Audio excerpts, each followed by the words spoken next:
Yo, what's happening, people? Okay, we are live right now, live from the village right now. It is 8:32 in the PM right now. It is the 23rd of January, 2023 right now. I'm in London, England right now.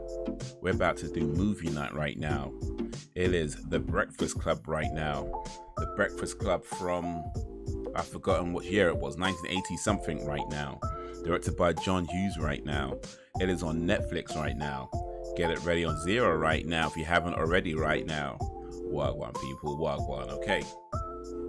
So yeah, it is The Breakfast Club, 1985, there we go, 1985, The Breakfast Club. It is 1 hour and 37 minutes long.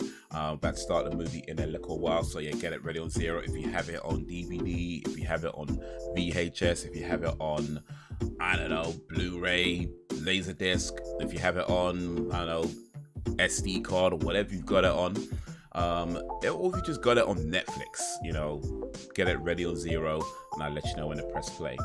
But yeah, that's what we're doing. So let me switch over to this screen for you guys to chat to you guys for a little bit. Let me put that light on because I keep forgetting to put that light on, and apparently it's dipped down a bit, so let me adjust that slightly. Yeah, so here we go. Monday movie night. It is Monday the 23rd of January, and you know what? This is the last movie night before I fly to Pakistan. My flight is on Wednesday, so like 2 days from now, maybe less than 2 days really. Wednesday morning. And yeah, I'm looking forward to it. It's exciting. I've never been. I've always wanted to go. And now, God willing, I finally get to go. So yeah, it's the last movie night before that. So next week, I should be back in London next week, Monday. However, I'm assuming and somewhat anticipating I'll be mad tired on that day and will probably be sleeping throughout most of it. So I don't believe there's going to be a movie night next Monday. I think that's looking a bit unlikely. So I'll most likely be just knocked out cold in a bed somewhere. So yeah, no movie night next week. So this is the last one before Pakistan, the last one for a couple of weeks as well. Hopefully not the last live stream for a few weeks though. I do plan on doing a live stream from Karachi, but yeah, that's going to depend on whether I can get, I mean, I should be able to get a Wi-Fi connection from somewhere, or as was suggested, maybe an internet cafe or something like that. But yeah, that's all hopefully, God willing, to come. But for now, it is movie night. It is, yeah, The Breakfast Club. I've seen this movie, I think, like at least twice before, maybe more than that, but I think I've seen it at least twice before. It's a great film. If you've not seen it already, I would definitely recommend watching this movie before. Like if you're about to watch this movie tonight with me, and you're watching it for the first time, I would say it right now, it is not going to be the best way to watch this movie for the first time. I mean, in general, these movie nights that we do are not the best way to watch movies for the first time, just in general. But a lot of the movies you watch are usually, you know, movies that aren't that deep, they're not that multi-layered, there's not a whole lot going on. Breakfast Club, I wouldn't say it has its moments. I mean, it's not overly complicated, but at the same time, you know, there's definitely a lot you want to be paying attention to, and I do plan on talking throughout this film because I've seen it a couple of times before at least, so it's no thing for me. But if you're watching this for the first time, I would say this is not going to be a good way to watch this for the first time. You'd want to watch it properly, take it all in, whether it's that you do that before and come back to them, watch the replay of this live stream, or whether you do that sometime afterwards. But at some point you should be watching this movie properly. Definitely recommend it. It's a classic from '85, directed by John Hughes. The athletes, the brain, the bully, the princess, and the loner break through the social barriers of high school during a Saturday in detention. So yeah, that's The Breakfast Club. The bad kids in school, they're all in detention for different reasons. Actually, let me not say that. Let me not ruin it for you in case somebody hasn't seen it and they want to go away and come back and watch it. But yeah, this is what we is doing today. So John Hughes directed quite a lot of movies during that period. Let me see if I can find John Hughes on the movie database, because if you've not seen The Breakfast Club, I'd imagine you've seen.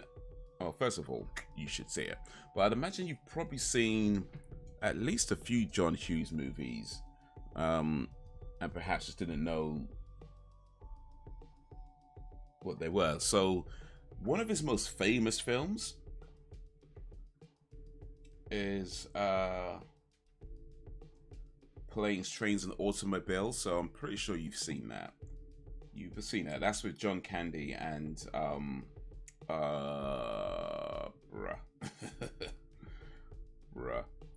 forget the name. Steve Martin. John Candy and Steve Martin. Planes, Trains, and Automobiles. You must have seen that. What else you might have seen? Weird Science is another classic. Ferris Bueller's Day Off. Uncle Buck. Those are some of his more famous ones. What else?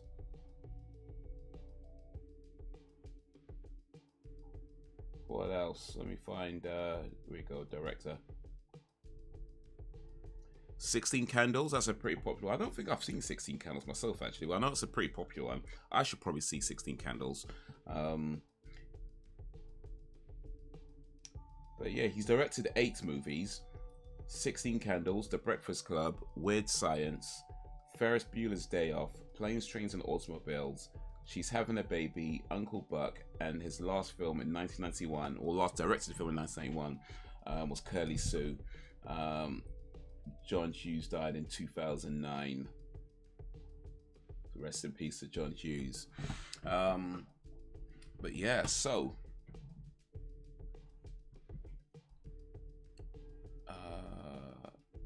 let me put that over here.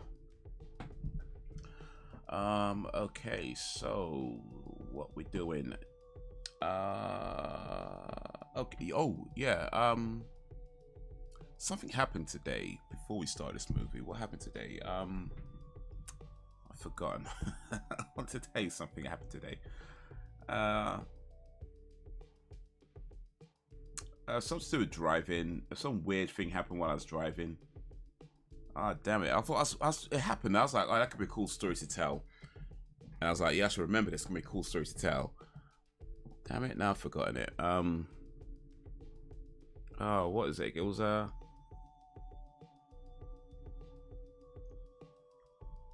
I don't remember. Maybe I remember later. No, if so, I'll let you know then. But anyway. So yeah, let's get this movie started. Let's switch over to this screen. Which screen is that? This screen. And we're gonna go 3, 2, 1, play. Let me get it ready. We're gonna go 3, 2, 1, play. So yeah, get it ready on 0. I'm gonna give you just a few more moments if you haven't already to get it ready on 0. Just a few more moments. I'm still trying to remember that thing that happened I wanted to tell you, but it hasn't come back to me yet. Alright, here we go. So, ready? And in 3, 2, 1, play.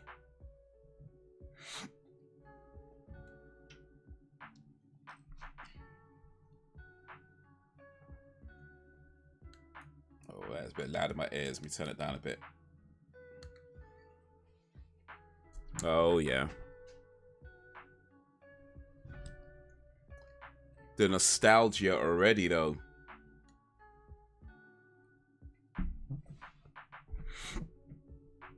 The Breakfast Club.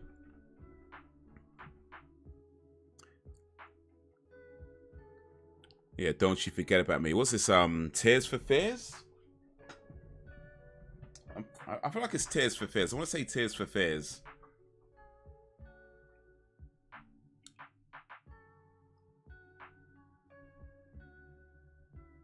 Simple Minds, never mind. I was wrong, my bad. It's Simple Minds. Close. It's close.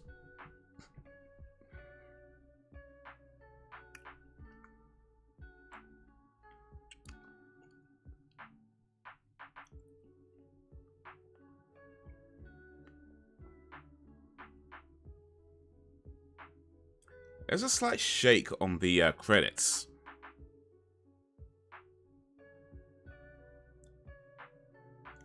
I mean, it's probably something that was common at the time. I'm just kind of noticing it now. But there's a slight shake on the opening credits.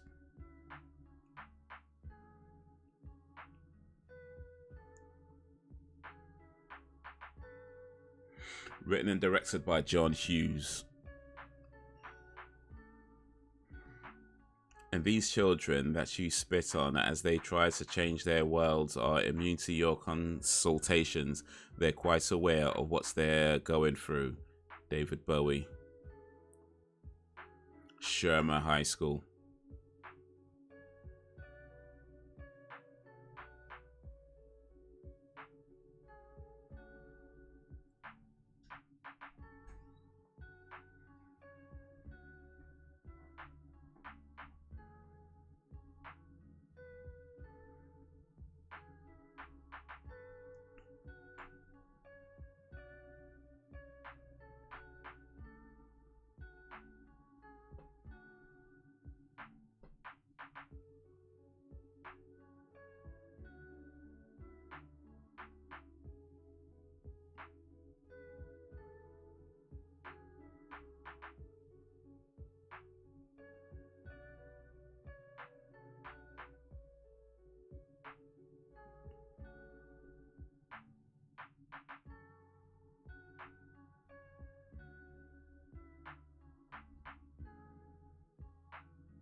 Yeah.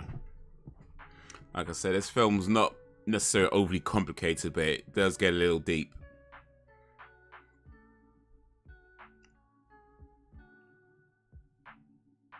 Molly Ringwald.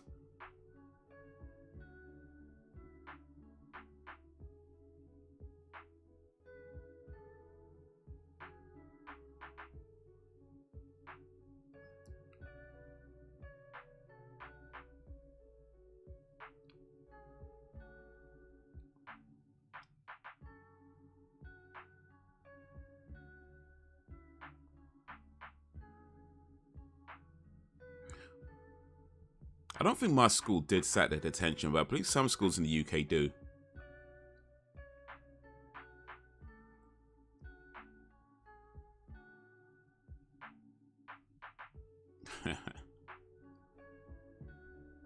You figure out a way to study. We ain't supposed to be sitting there doing nothing.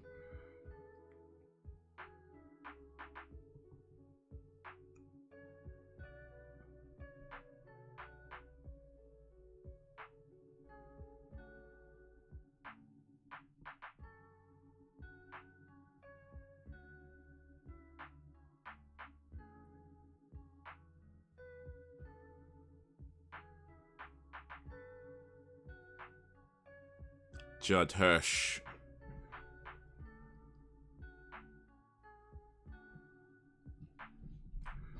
As cool as anything.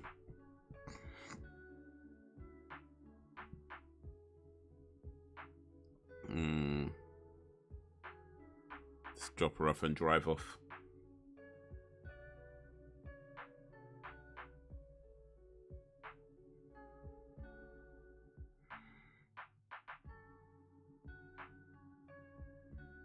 Emilio Estevez.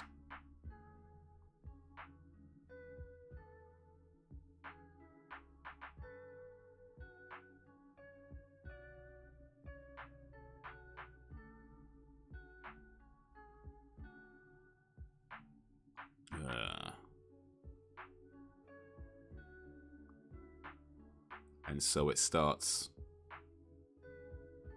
Establishing dominance. That's a pretty big library, though. Like, our school library was tiny. That thing is huge.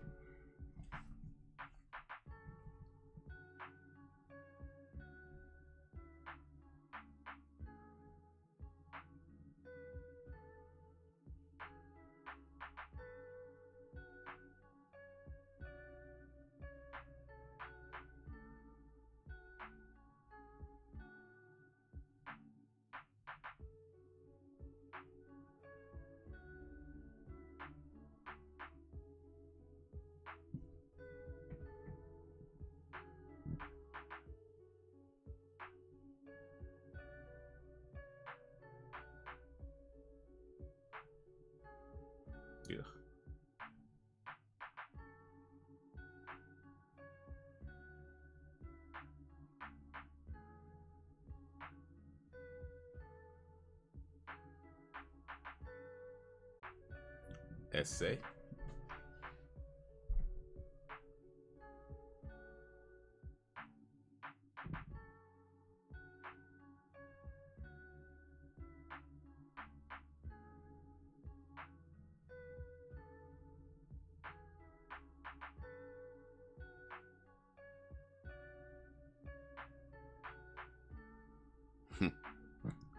Suck up.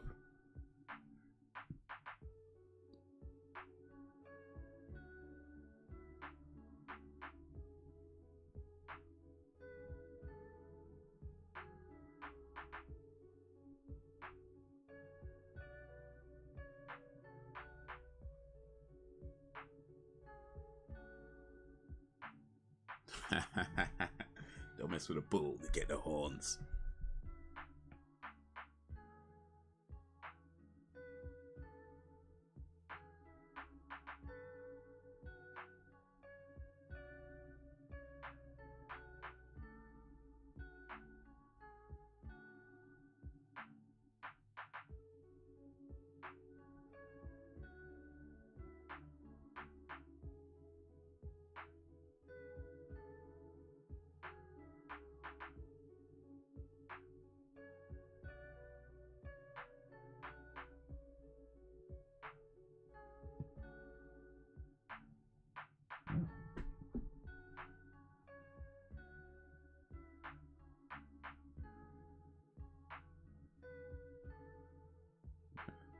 Don't mess with the ball.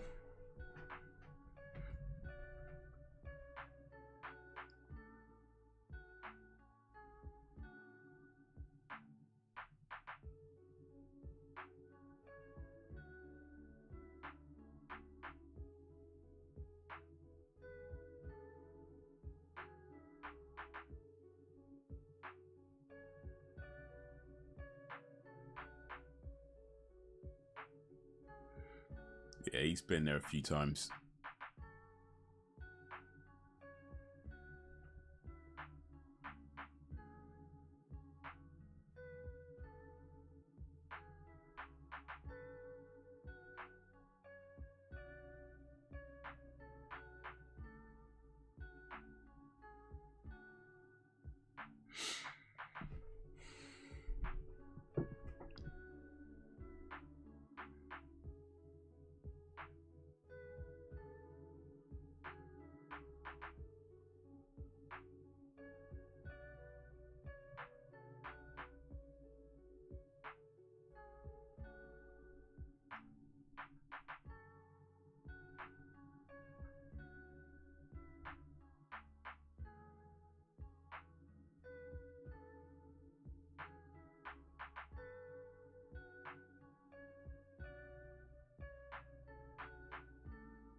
Hey, Sammy! Hey,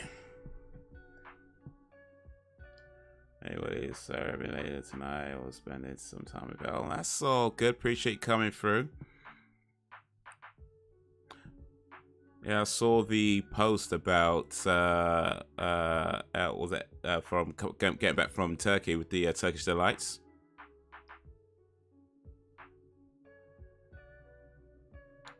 Turkish delights.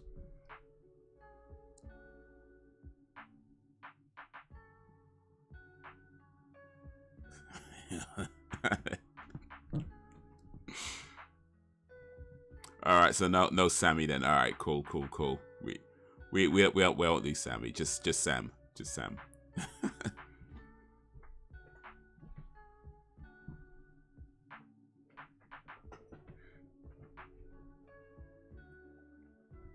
So how were the Turkish delights? The Turkish delights. hopefully they were delightful.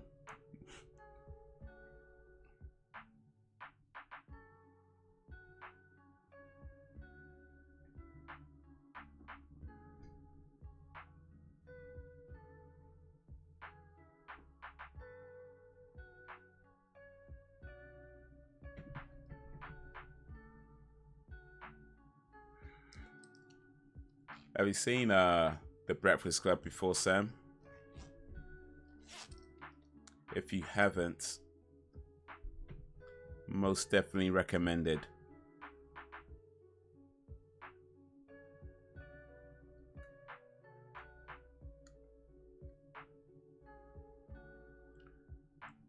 Oh my god, that is amazing. Nice.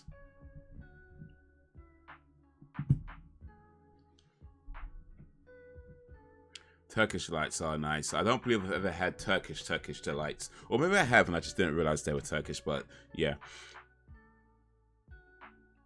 As far as I'm aware, they were just made in England. Regular Turkish delights made in England.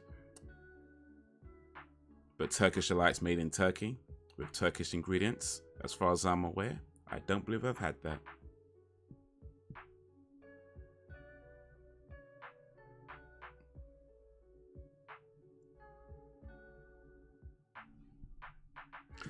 Don't actually remember if I say it. I'm about to put it on. But if you haven't seen it, if you're watching it like, nah, I don't think I've seen this before. Yeah, definitely recommended you watch it. It's a great film.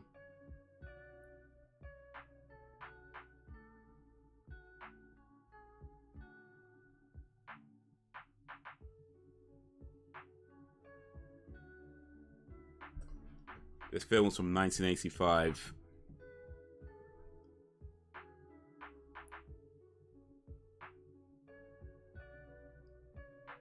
And deals with a lot of issues that are still relevant today.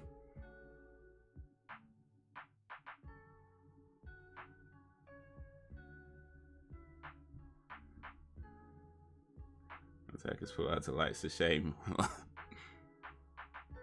This is on Netflix.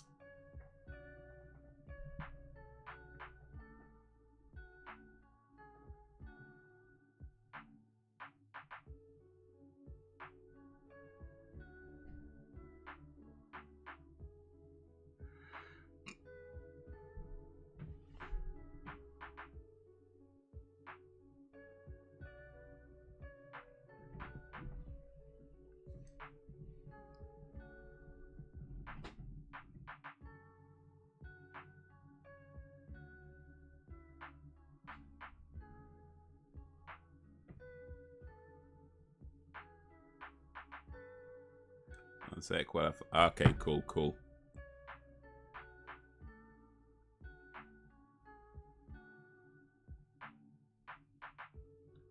Currently about 15-ish minutes into the movie.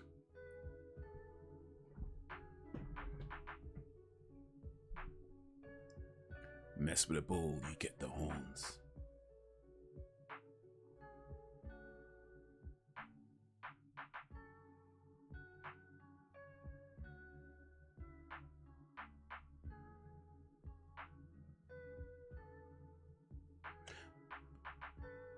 Yo, urinator. I'm doing alright, urinator. How's you?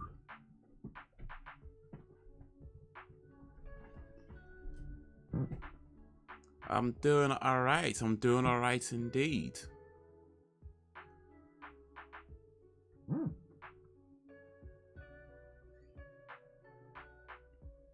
We got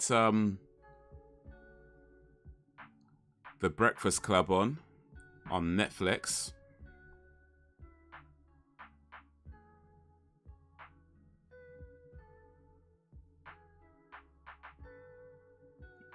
Nobody say nothing. How many chicken kebabs will you have to consume for you to completely blow out a bathroom? I don't know.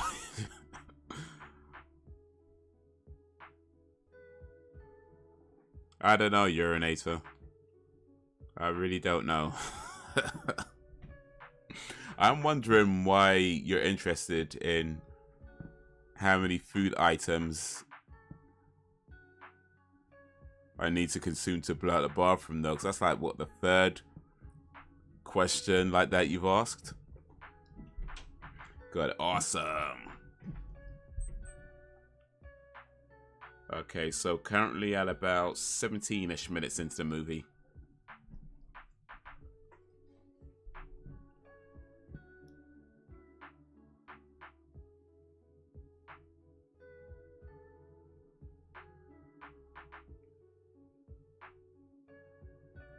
Yes, first one was Tenders and Wings. This was serious academic research purposes. I see. Well, if it's for academic research purposes, best thing to do is make up a number between 1 and 10 and just run with it. Depends on how dodgy the kebab is. Well, that's a yeah. Speaking of kebabs, actually, so a friend of mine from Pakistan, he tells me that I should try this thing. It's called the Karachi bun kebab. I think that's what you call it, or it might be Karachi kebab bun. It might be the other way around. But yeah, the Karachi bun kebab, I think it was. He told me that I need to try that once I get out there. So yeah, I'm gonna have to look for places that sell that. Try it out and let you know how good the Karachi bun kebab is. But apparently it's something that I need to try, according to my friend from Pakistan. I need to try the Karachi bun kebab. Specifically, I've got to try it from a street vendor, he said.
Also, like I told you last time, I love your voice and energy. We can start in a reaction channel about music. Any tips? Any tips on a reaction channel about music? Let's see. I would say be genuine. Yo, what up, Brax?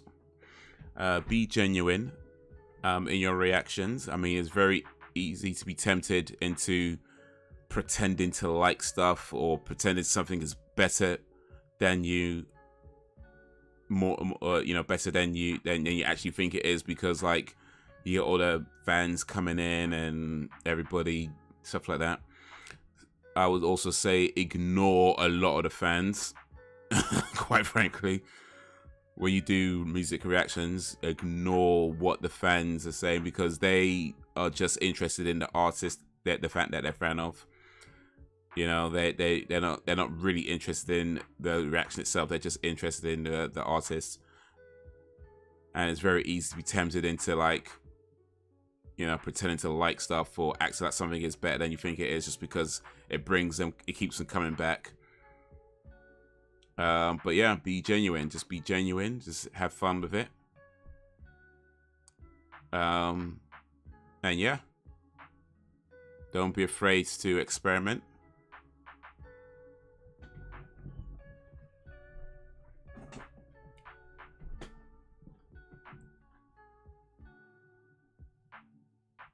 More specifically, how do you add your own personality when you're reacting to stuff? Like, I see a lot of other channels just sitting there, but you're very active and have good inputs and genuine. Just be yourself, man. Just be yourself. Just say whatever comes to your mind when it comes to your mind, and don't give it too much thought. Just let it all out.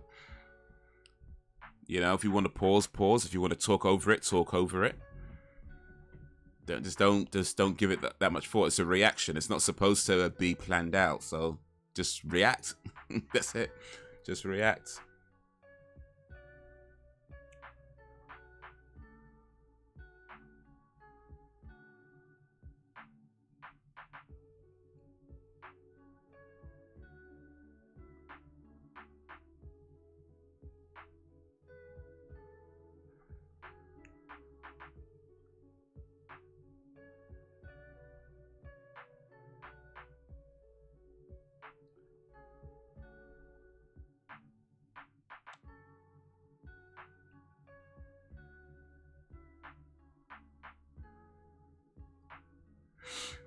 Yeah. Brex bivin, a place to bivy.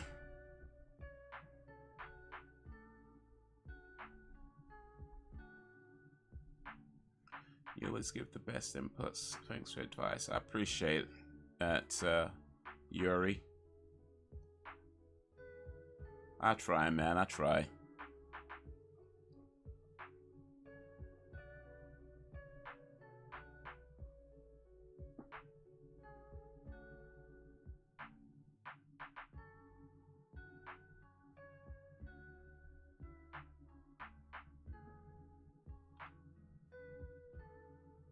Insightful thoughts that you have is what makes me want to kiss your bald head. Well, it's comments like that make me glad this is the internet. I'm just saying, like,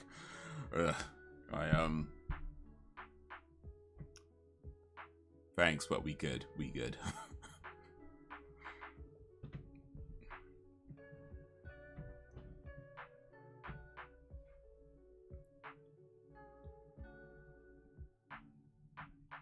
But how you doing, Brex?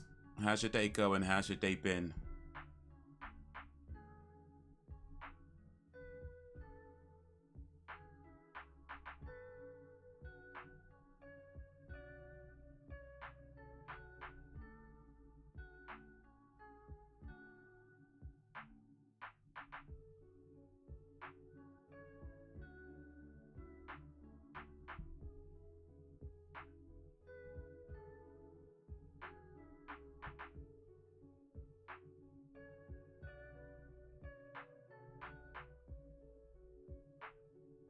It's a crazy girl.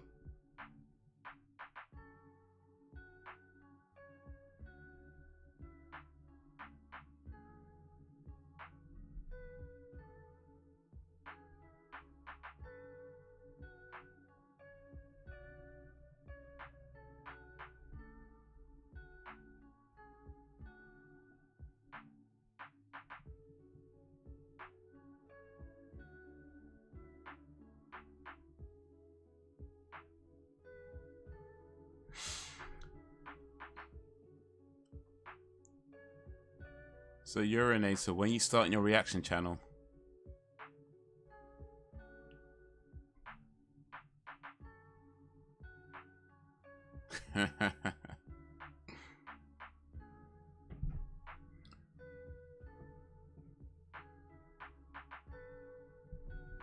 Dumb things we used to do in school. Can you hear this?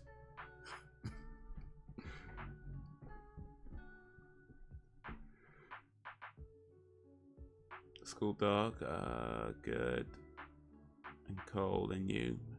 I'm alright, man. I'm alright. Getting ready for my trip.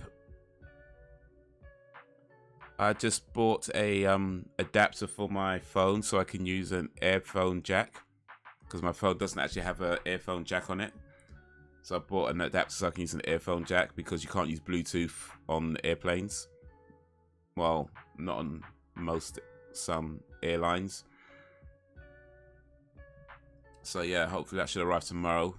But yeah, I'm pretty much set to go. I downloaded like Buffy season 7 to my phone and Angel season 4. I've started watching them already. But yeah, I plan on watching some of those on the flight. So yeah, I'm getting ready. I'm getting ready for the trip and the journey. Yo, what up, Jakes?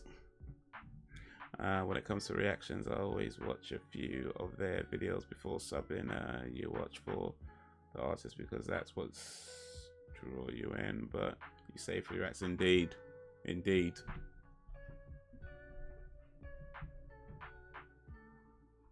Plan to start it next month or so. Awesome. Well, let us know. We'll come check it out. Better late than never. Yes, sir. Oh, good. Yeah. Haze, you good? I'm doing alright, man. You can't consider this because I'm his #1 fan, and I plan on taking it off his neck and keeping it. Oh, hey, so I've got one person wanting to kiss my head, one person wanting to cut my head off. Wow, what is going on here? What is, no, like I said, comments like that make me glad this is the internet. I mean,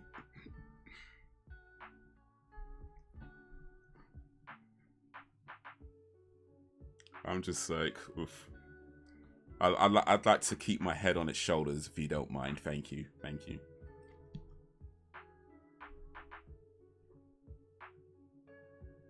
Hey, follow your Twitter. Oh, awesome. I don't think I saw that, so let me check that.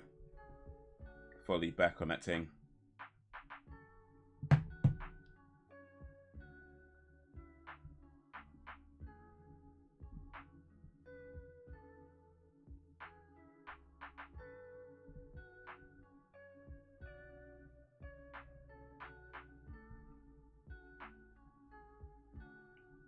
You sure you follow my Twitter, Brax? Because the only people I got following me right now are a bunch of OnlyFans models or something.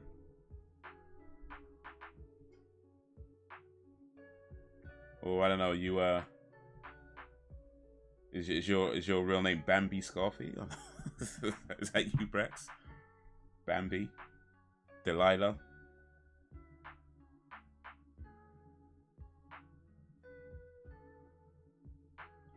Annabelle Helmley.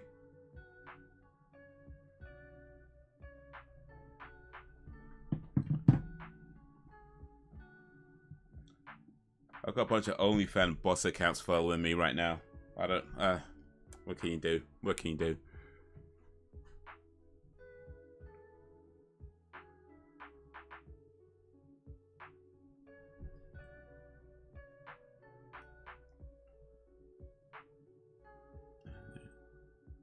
Yeah, so, yeah, I'm good. Yeah. I'm good, Brax. Nice. All is well. What about you, man? So, yeah, fine. Had a good weekend. Awesome. Glad everybody is well.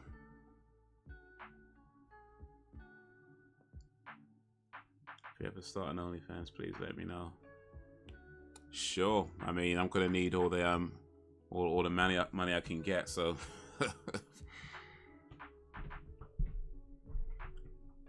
Times are hard, man. Times are hard. To leave you a comment so you can see. All right, cool. If you at me or something.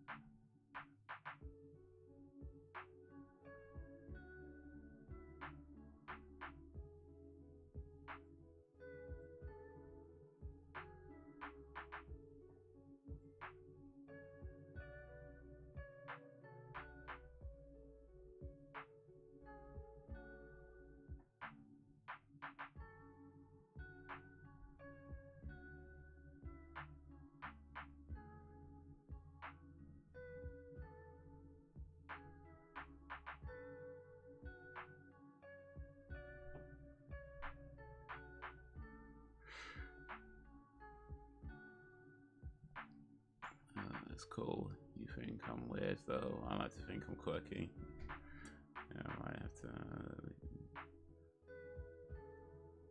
Let's just say my weekend was eventful, Jacob. it's quirky in one way or another way, I think. Well, I mean, define quirky, but yeah. Everybody has their charms. You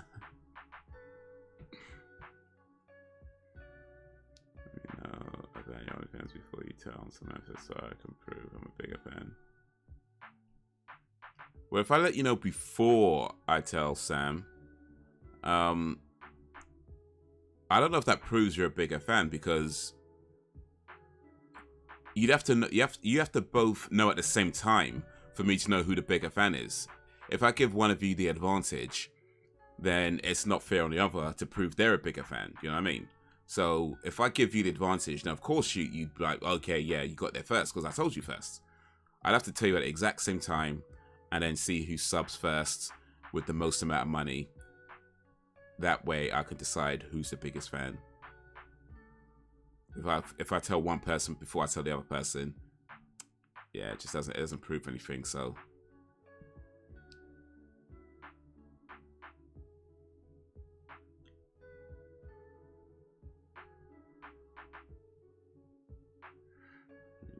Haze will remove clothing if you make a big donation to his OnlyFans. Well, how big's the donation? Like, don't. don't.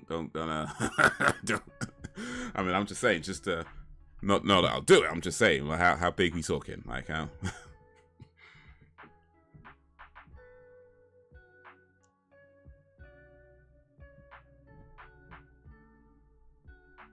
I grew out of fangirl stage many moons ago. I left on a poll comment. Okay, cool. Let me check that.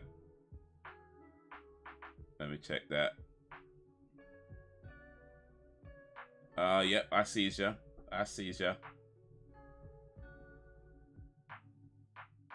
There we go.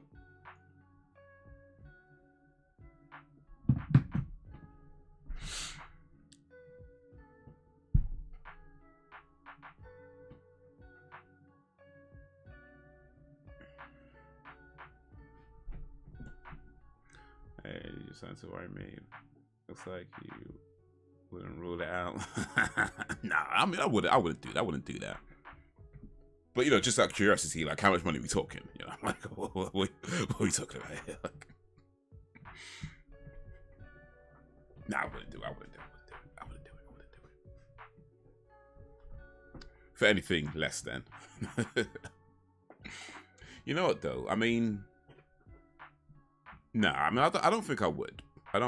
But in all honesty, everybody has a price.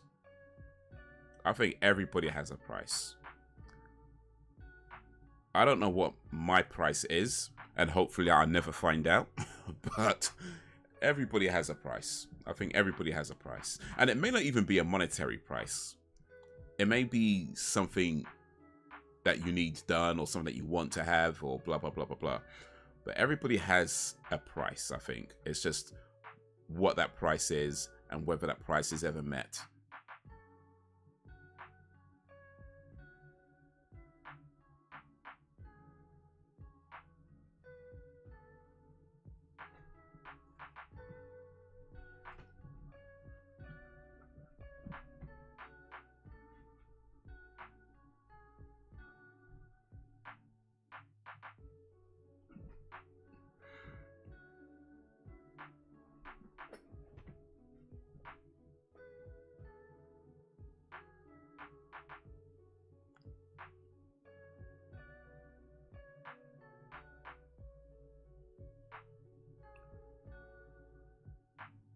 Just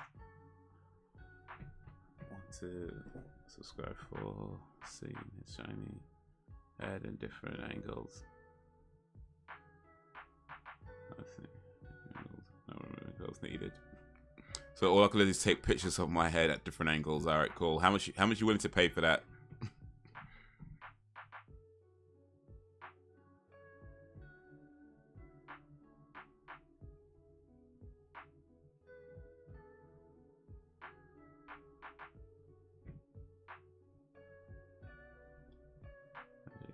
Having a difficult time myself here over the weekend. Sorry, Sam.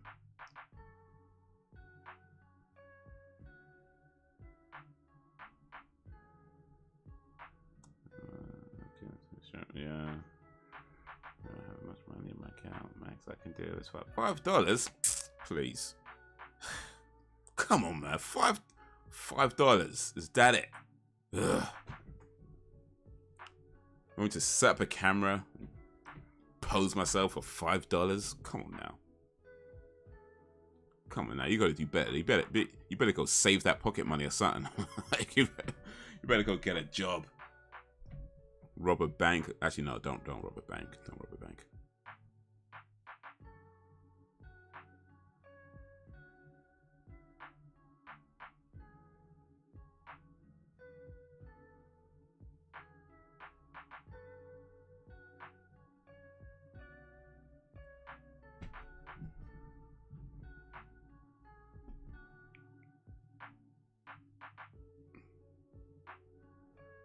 All the food groups.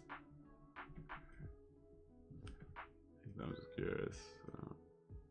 What is the fascination with Haze Ball Scout?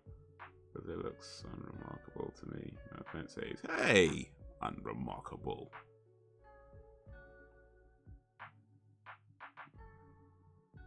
It's worth more than $5 at least. Way more than $5. Come on now.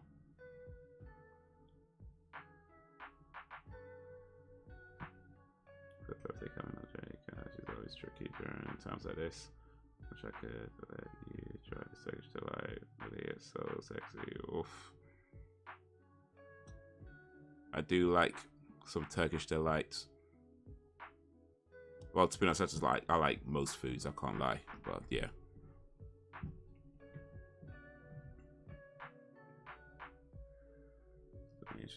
What's coming out? I would like to kiss his bald head to show appreciation. I see.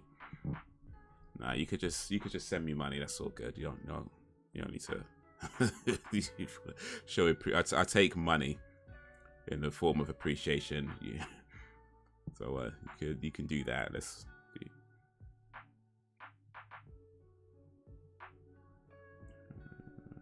Special needs to answer. I say I just have $5 my account, which means I'm ready to give you my last $5 also. Nah, it's so good. You keep it. Maybe one day when you have a lot more money to your name. In fact, I'll say, yeah, when you get to a point where you have at least when you have at least $10,000 in your bank account. When you get to that point where you got at least $10,000 in your bank account, you can send me over a $5. That'd be cool. But for now, it's good. You can keep it.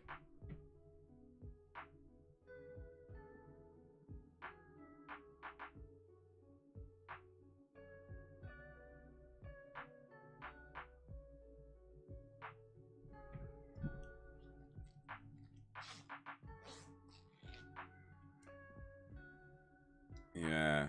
So about this film and this scene, it goes.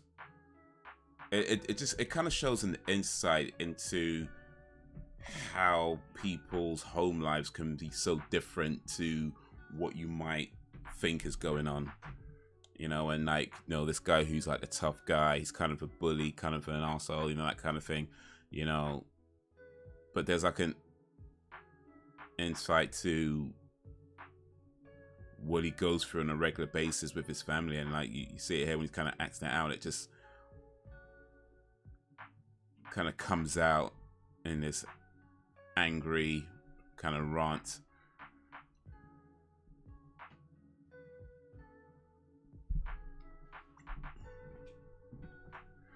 So much that although she does want 10 presents because she's 10, but it's a joy of autism is the build up it affects on her alone and comes down in behavior.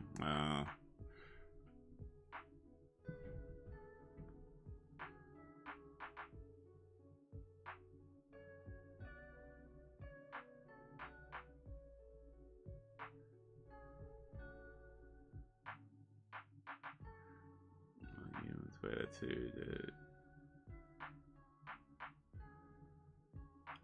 I would actually give you a piece with the only one though, because I ain't that nice. Oh, I appreciate that, Sam. Thank you, thank you, thank you.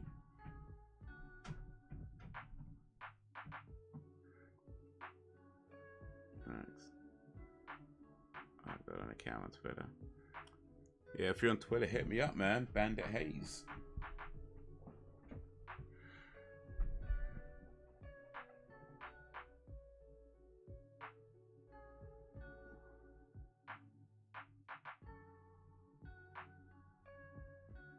Gotta go now. See you later. Gotta work on my online business. In case you forgot, I pretend to be a woman and sell pics of my feet to weird strangers online. Okay, well, good luck with that. You pretend to be a woman and sell pics. I mean, I think people can tell the difference between men's feet and women's feet, though. I'm not sure how that works if you're taking pictures of your feet and trying to tell people they're women's feet. Men's feet look different than women's feet. Well, I don't know. Maybe your feet are very feminine. I wouldn't know, I guess. I'm just thinking in general, men's feet look different from women's feet, and trying to tell people these are pictures of women's feet when they're a picture of a man's feet. I don't know. It sounds like a business model that won't go very far. But apparently, I guess I assume it's working for you. But hey, if it works, it works.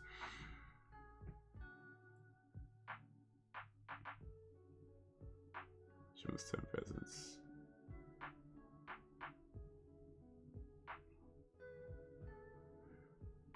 Yeah, not my feet. Oh, my feet is spotless, bright and clean. Alright, well. You hear that, guys? If you ever go online to buy pictures of women's feet, you might be buying a picture of urinators men's feet instead, and you wouldn't even know. You wouldn't even know.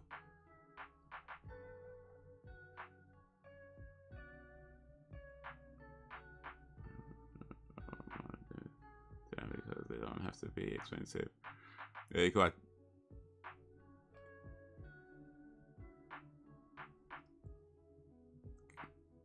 You know what? You can take 10 of those Turkish delights, wrap them up individually, and say, here are your 10 presents.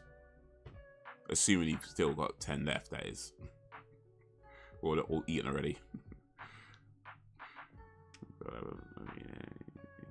I appreciate coming through, Yuri.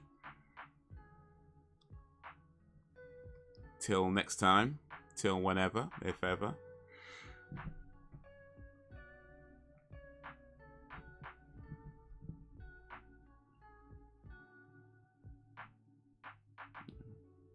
Yeah, mate. I'm doing that to some clients, but to most I just sell pics on my feet without pretending. Oh, I see. Foot fetish thing. Foot fetish vids. It's dope. Okay, well, Brax apparently is into feet like that, so I don't know. Maybe Brax and Urinator can do a thing. Brax can buy pictures of Urinator's feet.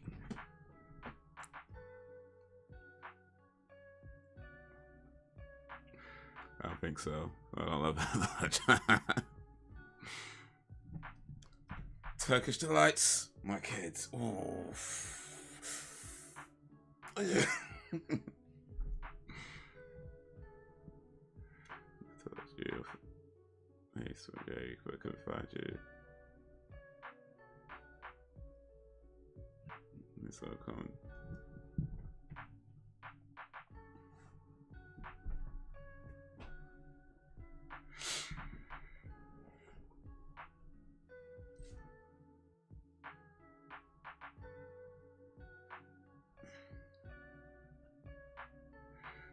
Who else I on Facebook?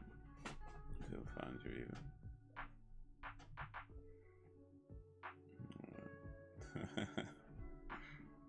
Yeah, Facebook could be difficult finding people on that time, especially like I say some names are quite common. So unless you got like friends in common or something like that, then it could be difficult to find somebody.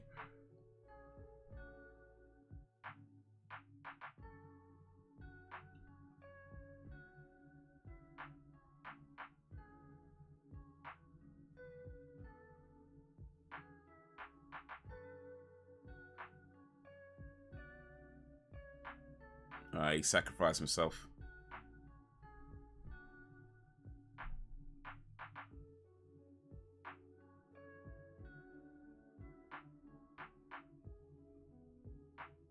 Ferris wheel.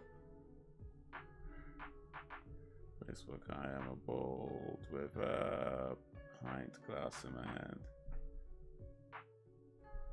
So you find Paul Smith, bald head, pint glass.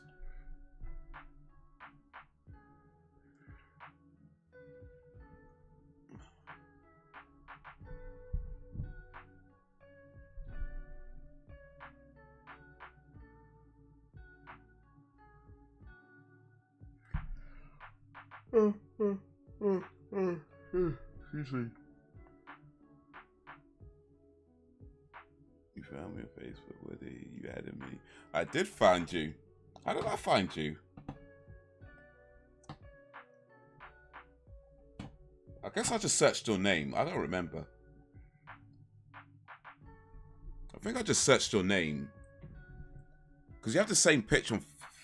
You know, I use Facebook so little. I can't remember what I did.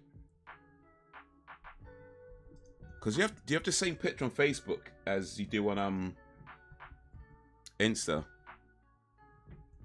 And, well, YouTube and everything else.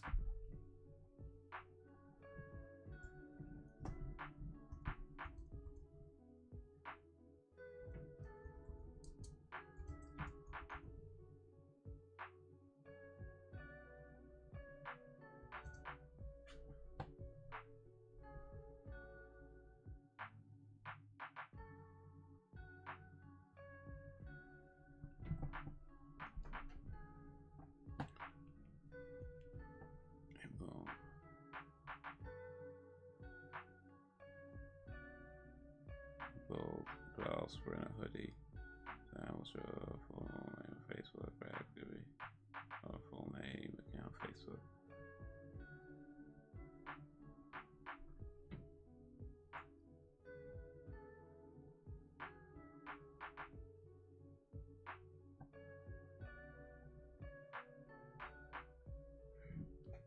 All right, so it could take a while trying to find people on Facebook. But even though I don't use it much, if anybody wants to add me on Facebook, there's a link to it just there. Just makes it easier. Just click the link. Just click the link.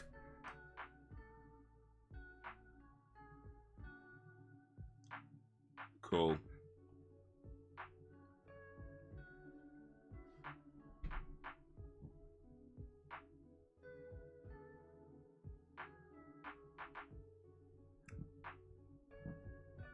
Yeah, I'm on Instagram quite regular, so yeah, if you add me there, check my stories. I usually post stuff that I think is funny.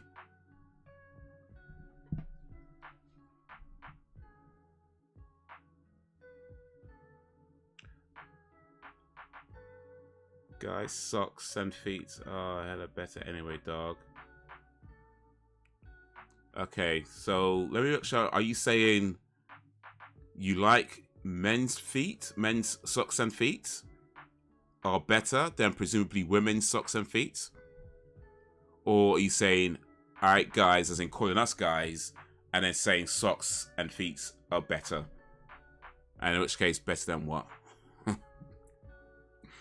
Because the way I'm reading that right now, Brex, it sounds like you like men's socks and feet. And hey, I ain't here to judge. I'm just trying to understand.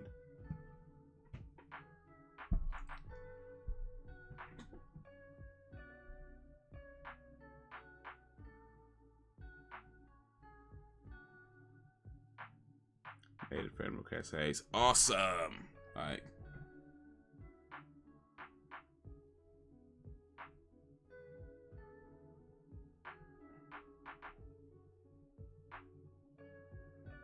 Yeah, I sees ya, Mr. Smith.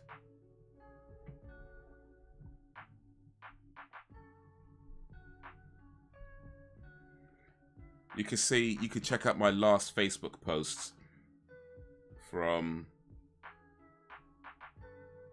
well, I don't even know when the last time I posted on Facebook. Oh, apparently I posted something in January 2022. Okay, cool.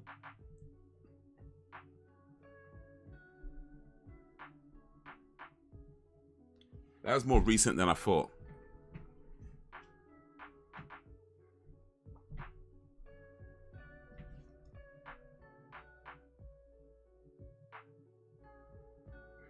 Oh wait, Brax, we're already friends on Facebook. I didn't even realize. Okay, I guess I added you a while ago. Apparently we're already friends on Facebook. So I don't think I added you recently. I'm pretty sure I didn't add you recently. So I guess I must have added you a while ago. So yeah, I really not on Facebook that much apparently. I'm forgetting who I added. I'm sorry, my bad, my bad.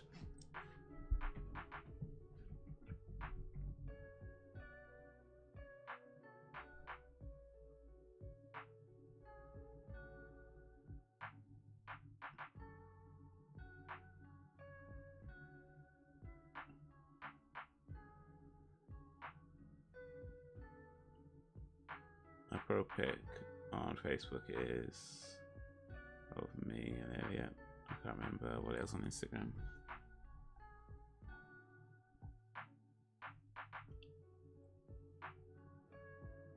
Oh yeah, yeah.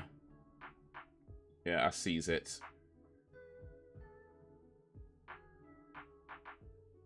I sees it.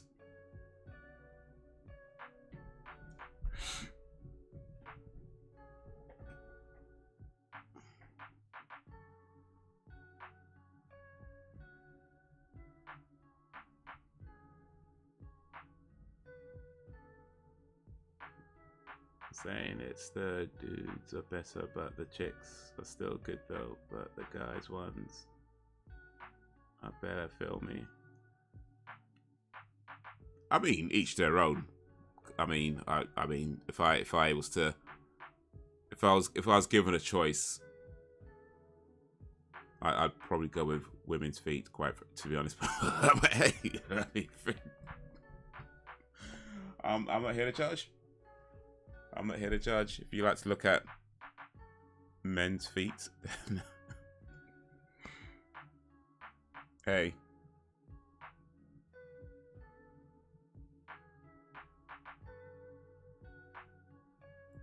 So we just found out that Brax has a fetish for men's feet. It's all good, Brax. It's all good.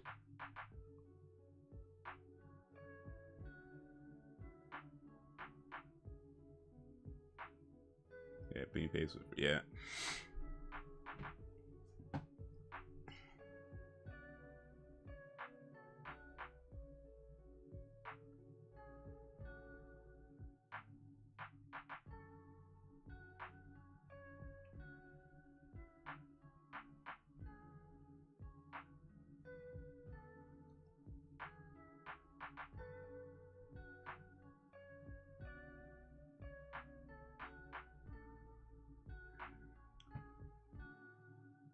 That's a bit when it get high.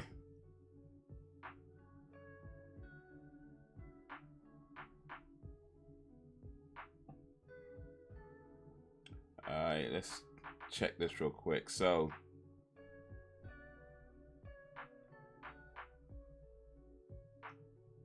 now I see what little Jake's looks like.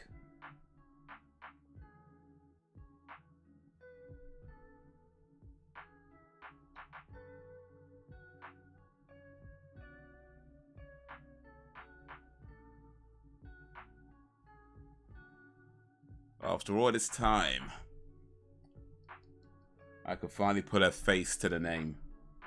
Well, a name to the name, really, because, you know, Jake was not your name. So, yeah.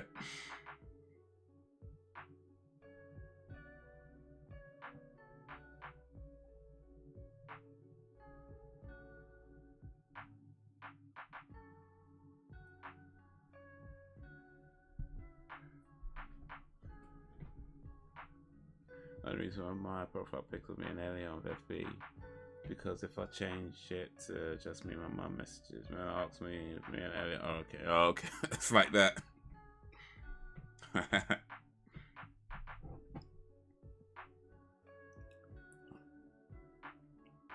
I'm just changing my picture, Mom. It's not that deep.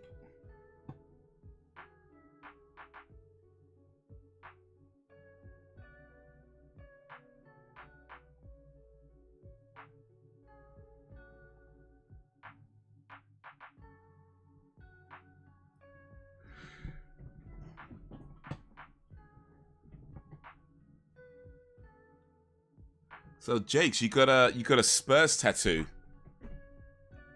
That's a pretty hardcore fandom.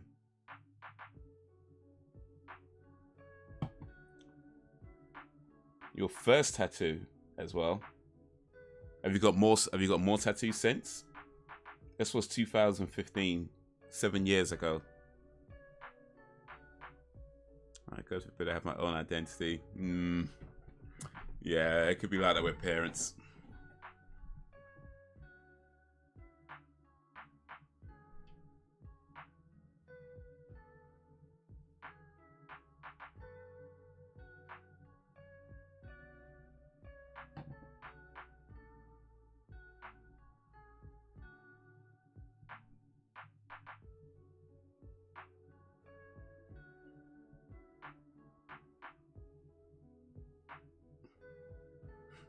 Carl's getting $50 out of it.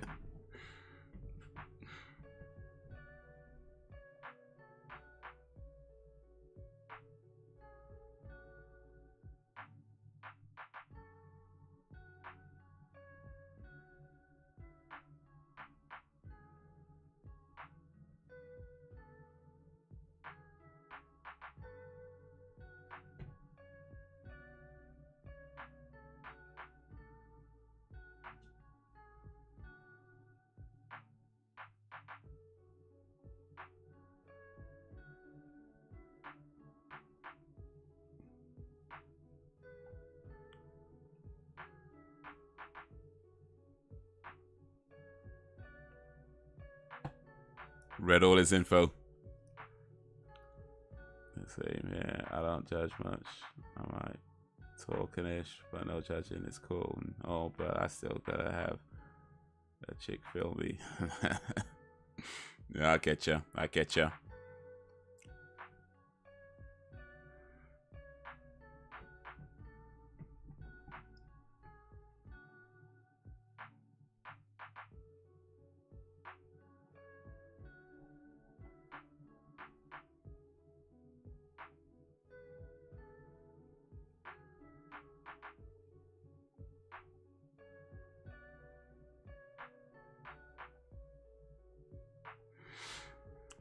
Bad. I'm gonna try and find him again. Alright.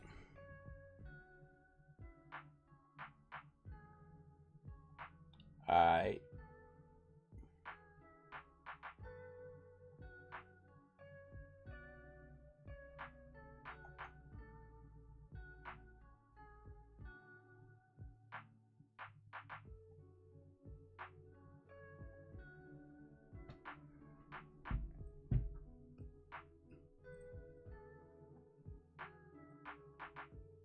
It's gonna show him anyway.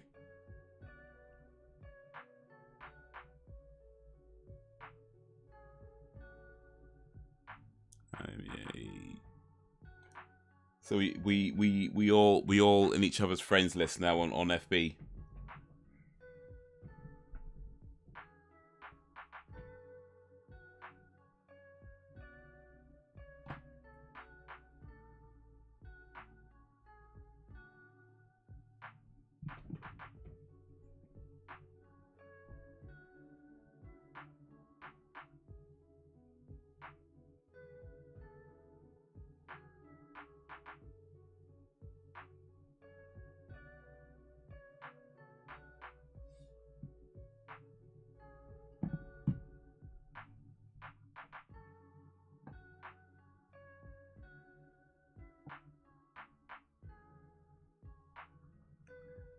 Jacob's back. Back again. Yo, Jake, I was just looking at your some of your FB pictures. You got a Spurs tattoo from like 7 years ago.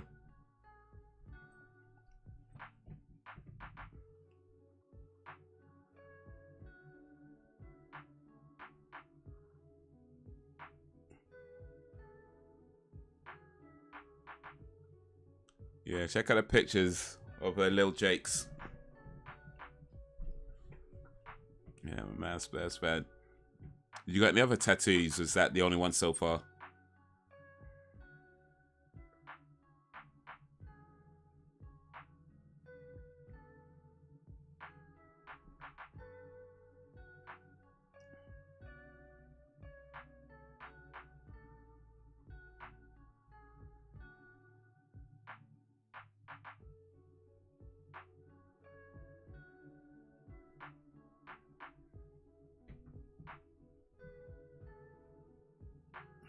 Now I found you.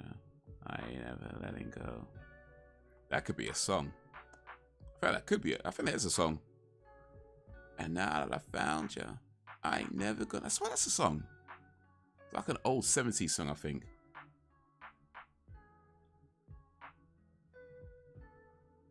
That's a tattoo on my neck. Okay. Is that Spurs as well? Or something else?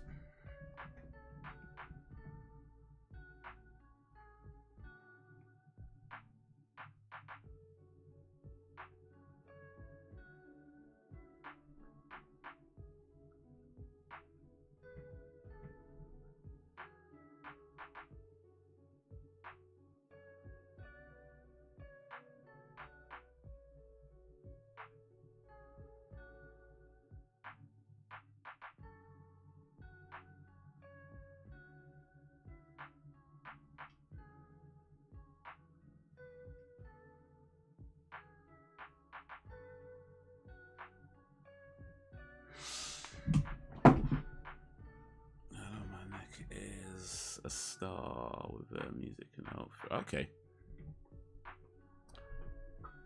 Spurs fan and a music fan. Or, I don't know, maybe a fan of stars. Or maybe stars and music. Or music stars. Okay, that makes sense.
Where we at? So sorry, just I got absorbed into this movie for a moment.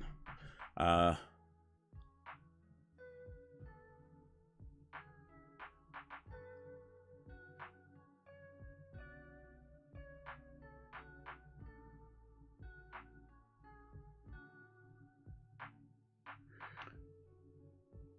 got them done years ago when I was sports nut. Nah, I regret getting another. But even a Spurs one? Exit you. Find me. I'll suck that shit out of him later. I'm obviously on there. Yeah. I ain't never let go, even what afraid you guys are just stuck with me. Oh, damn it! That's so good, Sam.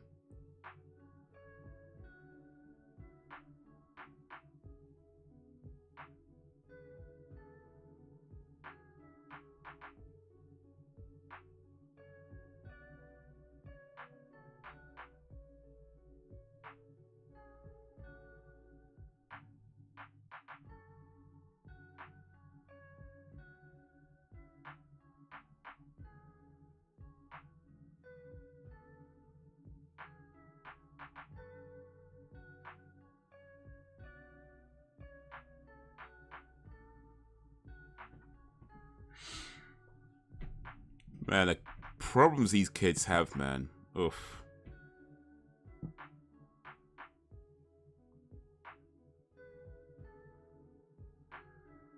Alright, just send a request on Facebook. Hey, my team is doing great. I love this too, but when they do shit, I feel like he's got to feel like I get that.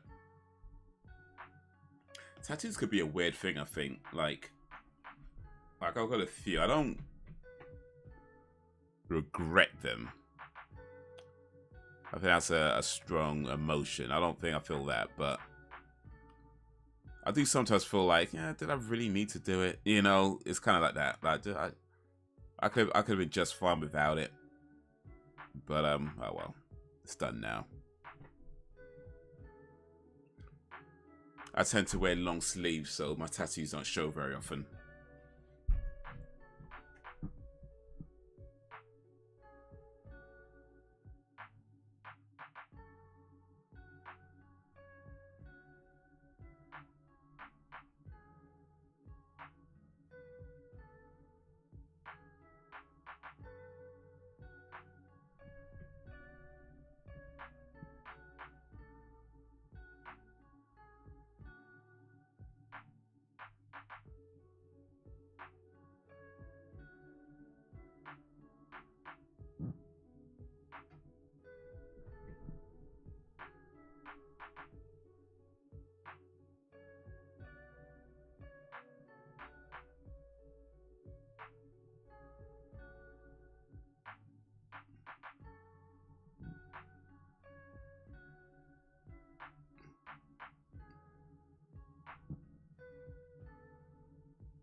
I'm sure Haze ain't complaining with being stuck with you.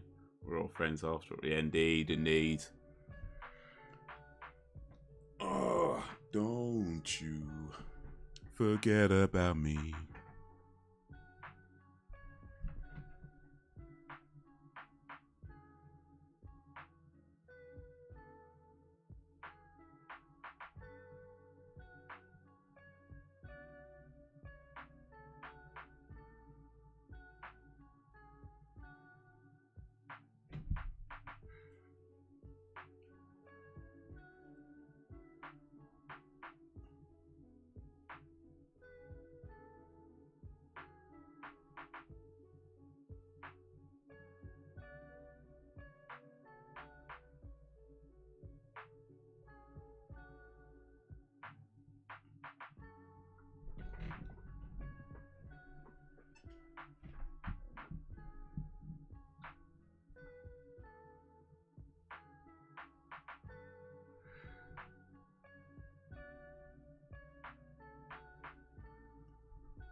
Yeah, we're all friends here now. We're all friends on Facebook, so it's official. Friendship starts when Facebook says so, and not a moment sooner. The movie's great. If you've not seen The Breakfast Club, I definitely recommend watching it. It's a fantastic film. It's from 1985. It's directed by John Hughes. It's So yeah, if you've not seen it, definitely check it out. Definitely get out. It's on Netflix, so if you've got Netflix, you can watch it there. But it's definitely worth taking some time out to sit down and watch this movie, because yeah, it's a great film.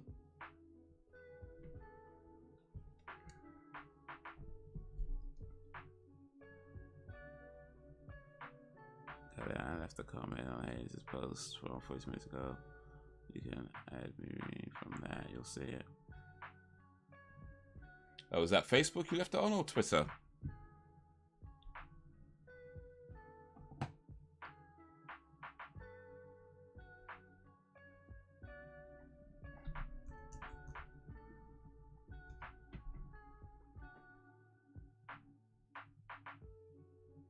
So I know you left a comment on one of my Twitter posts.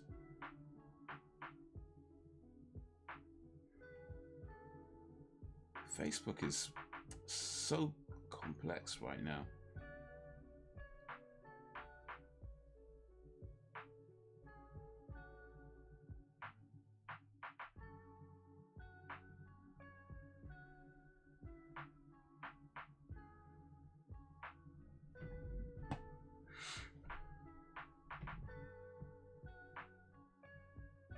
Stuck with me too, Jacob. You ain't ever getting rid of me, even when I die. I'm coming back to haunt you. The ghost of Sam. Ooh. Yeah, Sam would be haunting you everywhere you go, stealing your Turkish delights. Anytime you have Turkish delights and you're like, I swear I had 10. Why is only 9 left? That's the ghost of Sam.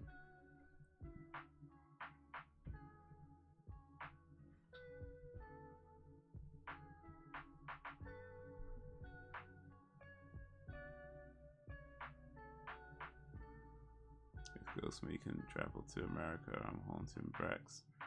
Also, you're not off the hook. I think Ghosts could travel all around the world, right? You should have a problem traveling to and from America and UK and pretty much anywhere in the world. I think as a ghost, you could just kind of go. Like, you won't even have to worry about wind. I don't think wind even affects ghosts. So you could just like, I don't know if ghosts can teleport. Maybe you won't be able to teleport. But yeah, I feel like you'd be able to just like go. You know what I mean? Like you could like fly there and fly back and fly somewhere else. Maybe go up to like Antarctica or something and like chill there for a little bit. Maybe like kind of go to Australia or something, go to Japan, come back to the UK, you just kind of fly around as a ghost, I think. So yeah, that shouldn't be an issue. Spend a few weeks in Louisiana, maybe go up to New York.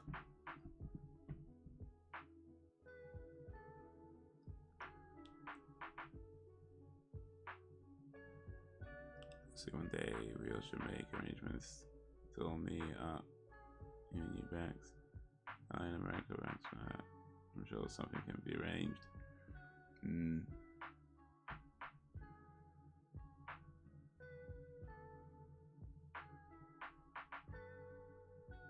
I don't know about that though. Someone was talking about cutting my head off a little while ago, so might have to put a pin in that one. I'm just saying. Just saying.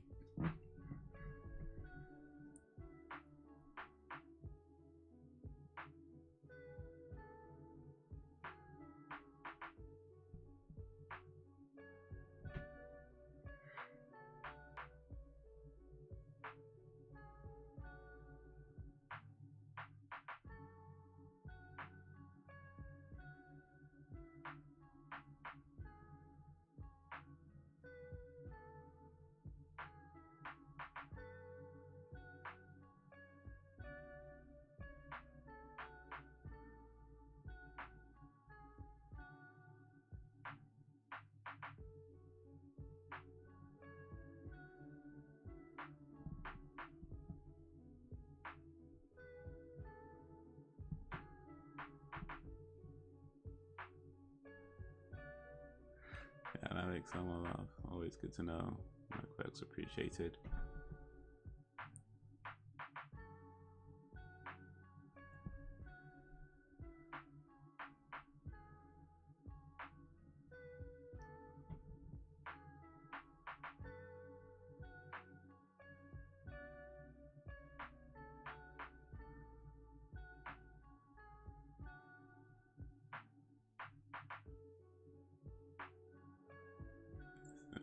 working. Indeed. You are appreciated.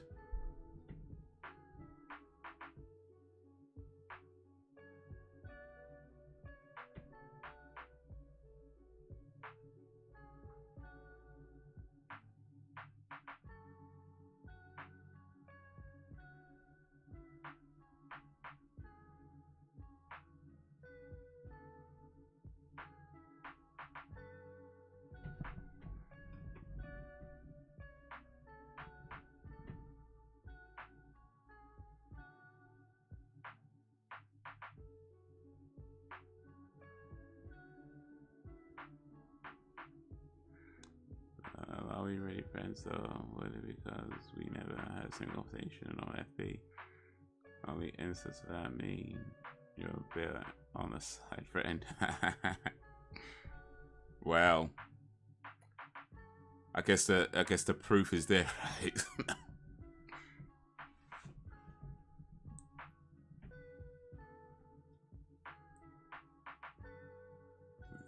I'm stealing all your food.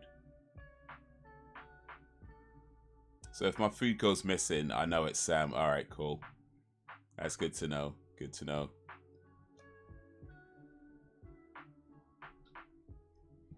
If I ever start coming back and I'm like, hey, my food's missing. Ah, Sam. Goes to Sam.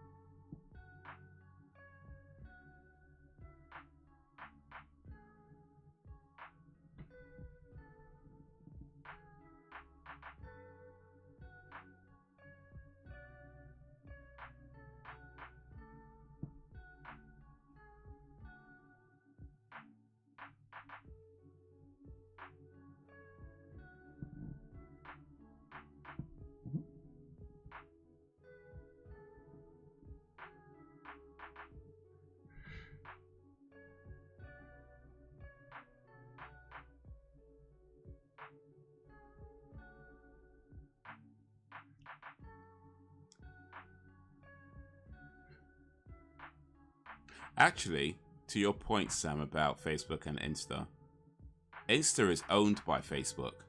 So technically, I'm just saying. I'm just saying.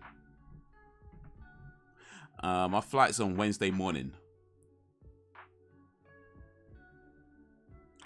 10:45 in the AM. So I've got to be at the airport by ideally about 8 AM. That way I'm not rushing around too much. I can just kind of go through the gate.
Oof. Hunting and Off the Hook sounds like some things in the South and Midwest. You can keep your head, don't worry. I'll let you. Oh, I'm not sure. You know what? That might be worse, to be honest, Sam. That might be worse. I don't know. The heading's sounding a bit more appealing at this point. It's just like,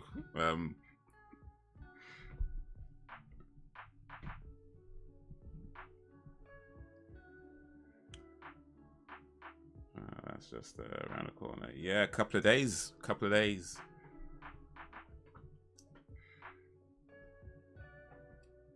I'm not all packed, but I have put some stuff in the bag. Just a few things to just throw in the bag before leaving. But yeah, I'm pretty much sure. Well, yeah, I guess now I'm pretty much all set. Maybe just a couple of things that I want to try and get before going, but nothing major. I think everything that I actually need to travel, I've got. So.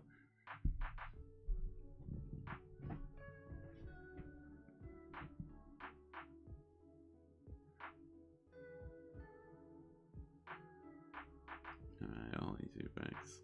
I don't like it.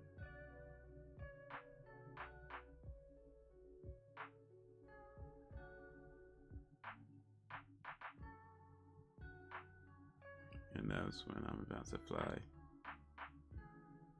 Yeah, I fly, well, I've flown a few times before, but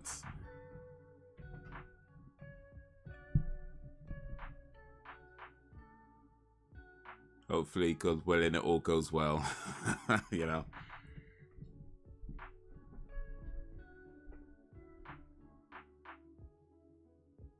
Yeah, and you follow Haze. There's a post from an hour ago we left. I can't.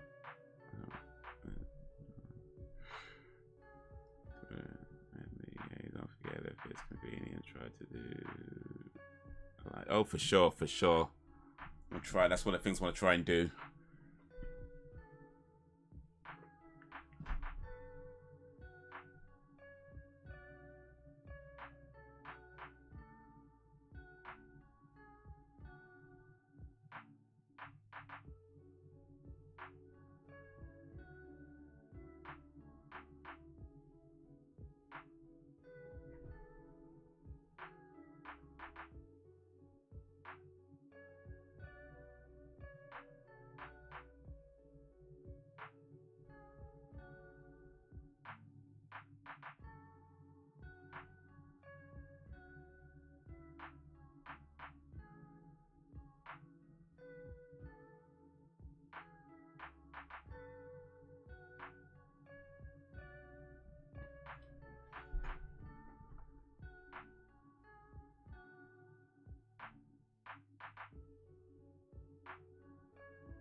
I love Haze on Twitter. Yeah, I'll do it now. Yeah, I'll be on Twitter. Yeah, Twitter and Insta is where I am the most. Well, apart from YouTube, you know, outside of YouTube, Twitter and Insta is where I am the most.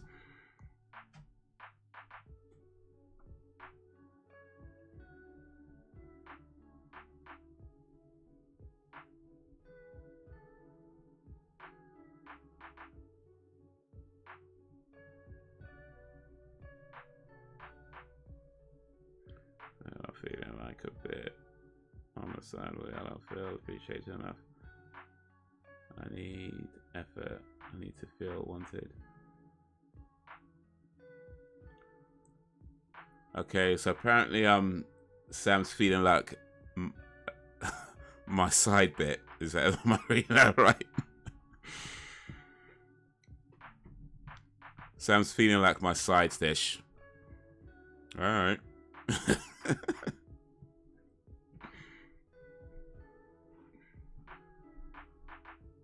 Well, sometimes the side dishes are better than the main course. So there's that.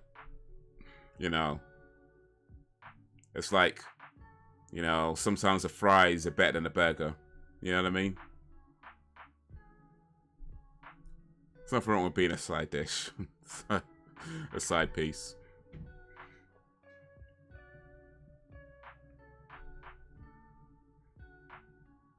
Or you could be a salad, you know, that's another side piece of salad. And salads are healthy, so yeah.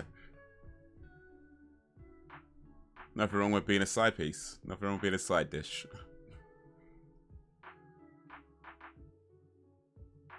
Onion rings, that's another good side.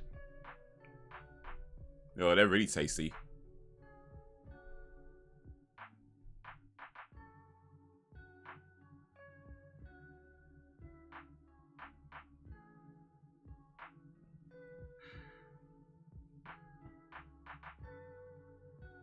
Okay, do that. You'll see my comment on this post from America.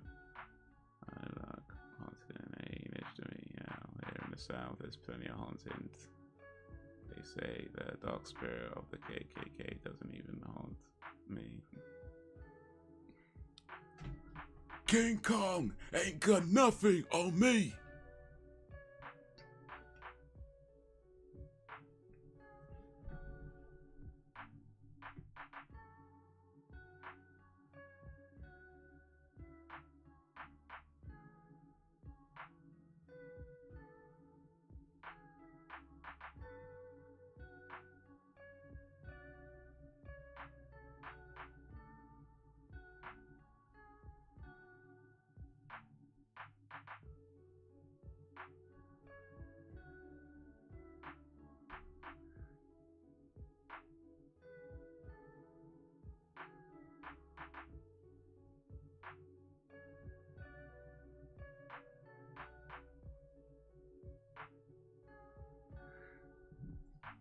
I'll follow you on Twitter. Awesome. Awesome, awesome.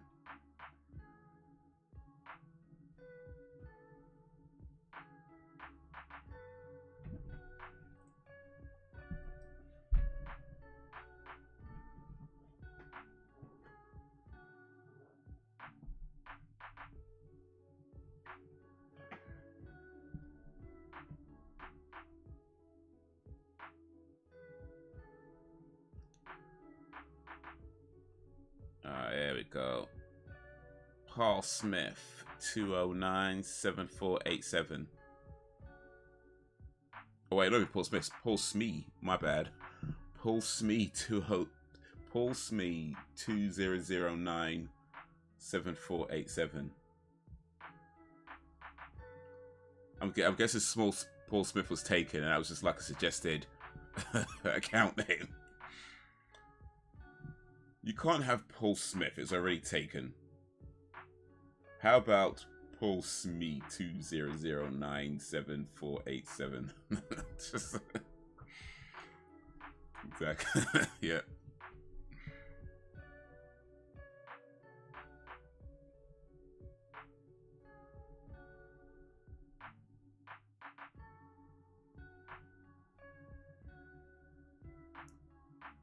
Way too common.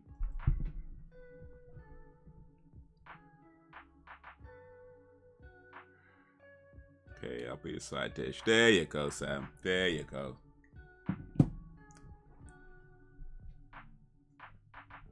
Proud to be the side dish.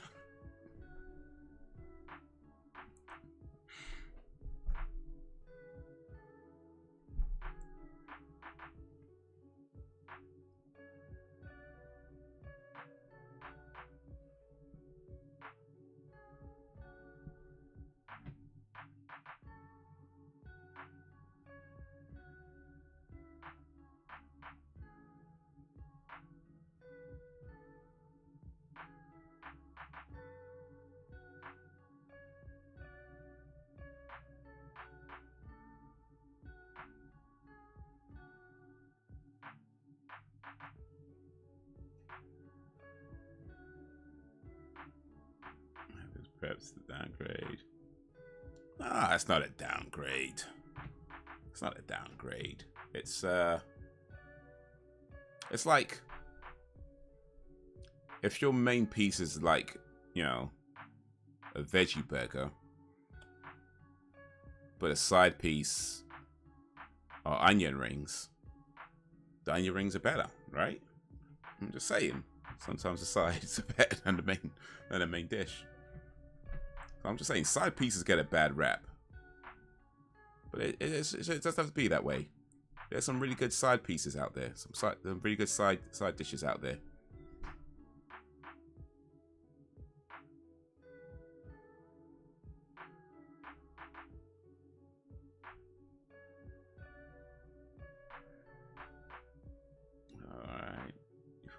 She was to me, Jenny.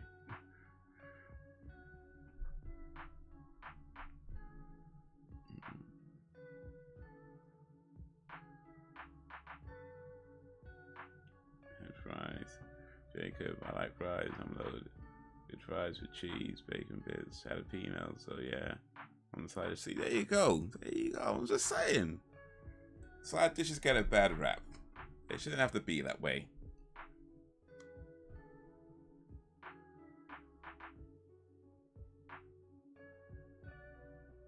Plus, sometimes you eat the main course, the main meal, and you just kind of feel bloated afterwards.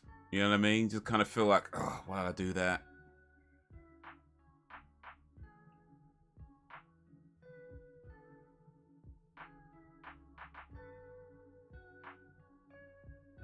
But you get like a nice portion of fries, where they got the salt just right. You know, not too salty, just enough salt to get that little bit. Even better when they got the pepper on it.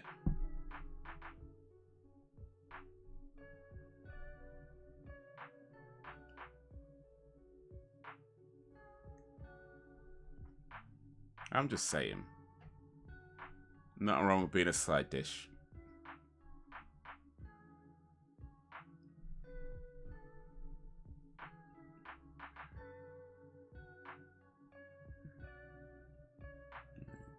I had it right. This is the premiere level. I have to go for a bit. I'm currently at work. Alright, cool. We might be here for a little bit longer, so hopefully seeing a little bit.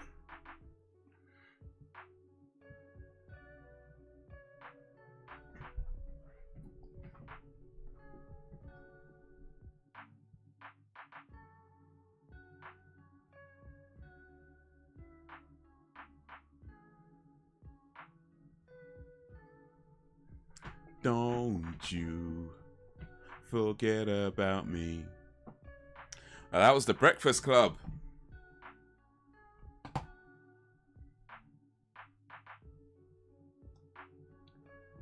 That was The Breakfast Club from 1985, directed by John Hughes. That is a classic film. If you've not seen it, you should see it. I appreciate movie nights are not the best way to be watching movies for the first time, but especially a movie like The Breakfast Club. It's worth watching. It's still very relevant in today's world with the topics it deals with. The kids dealing with the pressures they have, the toxic home lives, the broken homes, peer pressure. You got what, 5 students that aren't friends in school. They don't really know each other. They have these different social groups, but they're all there for different reasons, but ultimately the same reason, in that on some level they all feel ignored. They feel like they don't get to be who they are. And I feel like a film like this really kind of shows how important it is to be around people that can accept you for yourself, accept you for you, and not who they think you should be, and feeling pressure. I mean, I get it's difficult when you're in school and when you're at that age, but certainly when you can look back at things like this and see how it went and compare it to how it was for yourself in school, and then what you try to do now in your more adult years. But yeah, this is a fantastic film. So yeah, for anybody who's not seen it, definitely recommended. It's on Netflix. If you've got Netflix, check it out. Or even if you don't have Netflix, it's worth buying. It's that good. So yeah, Breakfast Club, superb film. Anyone else seen it, by the way? Sam, you're saying you wasn't sure. Did you recognize the movie when you loaded it up? Has anybody seen The Breakfast Club? Anyone else seen this movie? Am I the only one?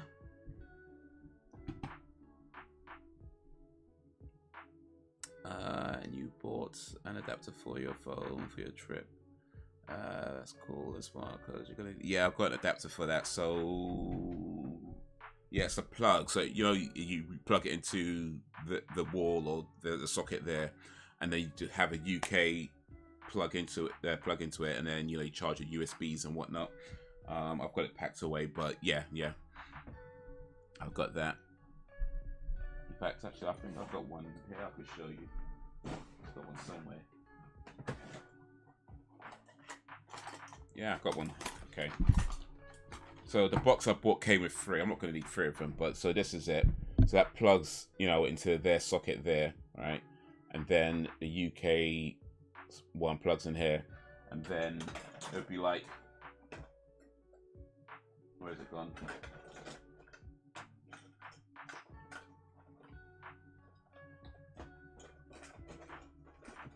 Oh, you know, I've got such a mess.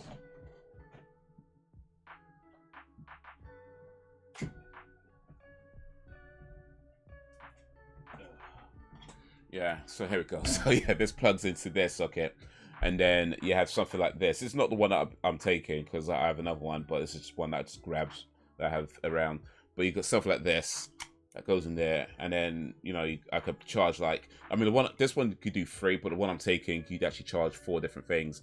So rather than carrying a whole bunch of plugs, I just do this, and I could charge 4 different things at the same time. So yeah, that's my travel charging kit.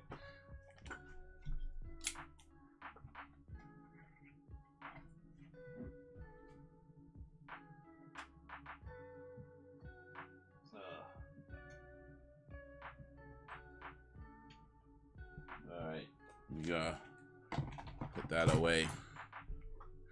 When I go out to eat, I don't always order a main meal. I order a few sides. See? Because sometimes the sides are better, right? Sometimes the sides are better. I'm just saying, I'd rather have a really good side, yeah, than a mediocre main. You know what I mean?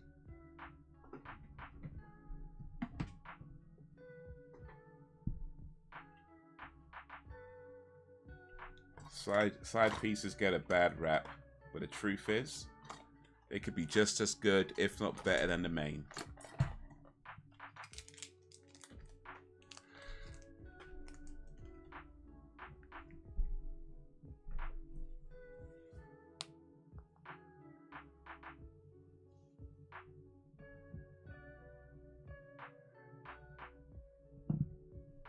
But yeah, man.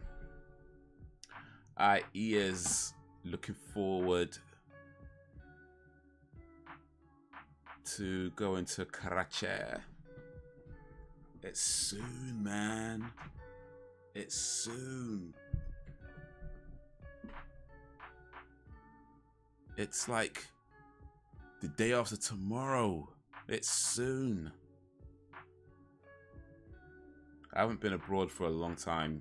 So yeah, I'm really looking forward to it. Hopefully, I think I said this before, but if I didn't, just in case. But one of the things I want to do this year is travel to at least 3 different cities around the world. So Karachi's coming up. After that, I want to go to Amsterdam. But I might try and do like, because you can get to like Paris pretty easily from London on a train. So what I'm thinking is to go to Paris on a train, be in Paris for like a day, and then get a plane from Paris to Amsterdam, and then be there for like, you know, 3 days, 4 days, something like that, and then maybe go from there to Berlin, and maybe be there for like 3-4 days or something like that, and then come back. That's what I'm thinking. I might do something like that. I have to look into how much it's going to cost, especially with the hotel stays and that sort of thing. But I'm thinking of doing something like that, like Paris, Amsterdam, Berlin, or maybe Paris, Berlin, Amsterdam, depending on which order works out better. But yeah, I want to travel as much as I can this year. That's my main goal, to travel as much as possible this year.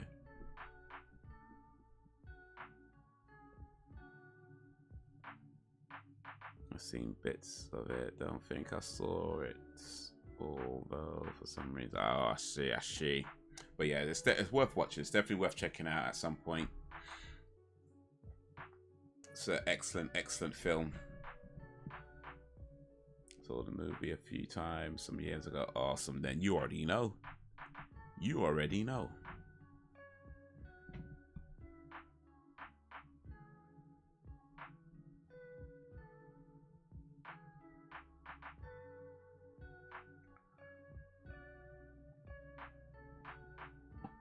Don't you forget about me.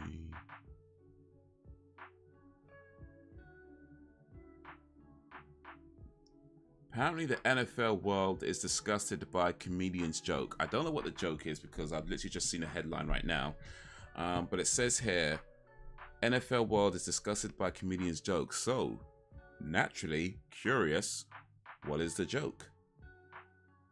Prominent comedian Jim Brewer, a former Saturday Night Live cast member, is getting crushed for the joke he told about Buffalo Bills defensive back Damar Hamlin. Ooh, okay.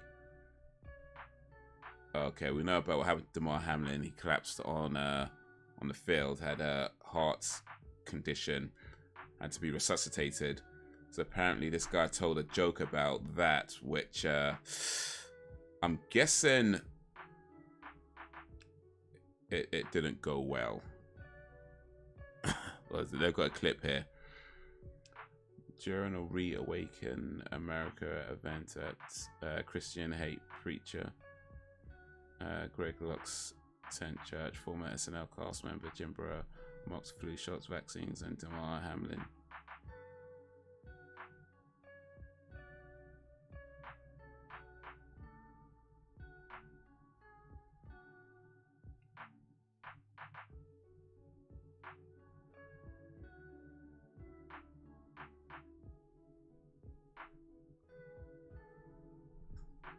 I thought you was going last week, hence why I said have a safe flight. That's so good. I still would like to have a safe flight anyway, so whether you said it last week or this week, I appreciate you saying it.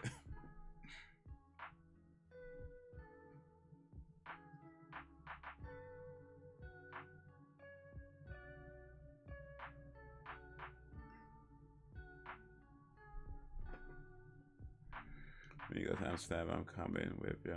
I'll hide in your suitcase. You know, I have I tend to travel light, so I have one of those bags that are made to fit the size of a carry-on. I reckon you could probably fit in that. Yeah. I reckon you could fit my carry-on luggage.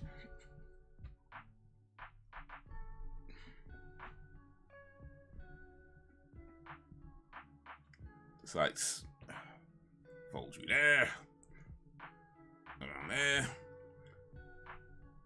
Maybe throw a couple of Turkish delights in there to keep you busy for a while. I think we've got space. I think we've got space.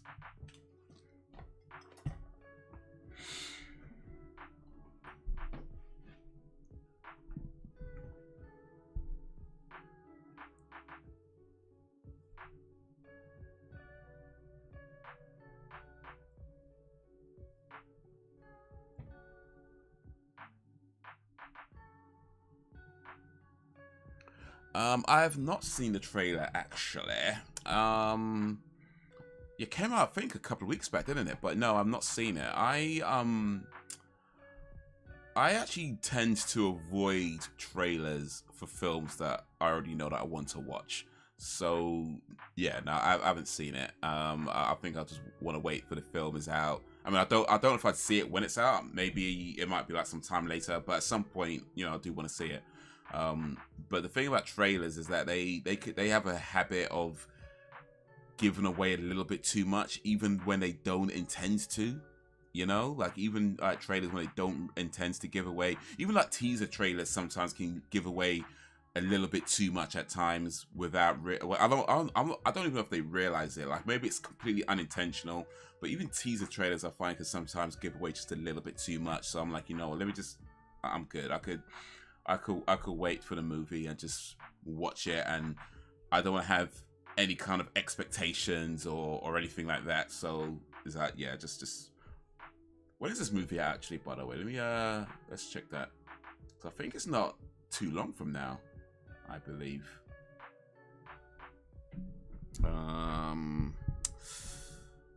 what's it called? Scream.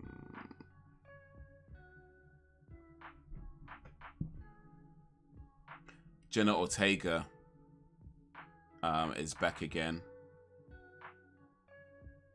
I'm gonna guess though.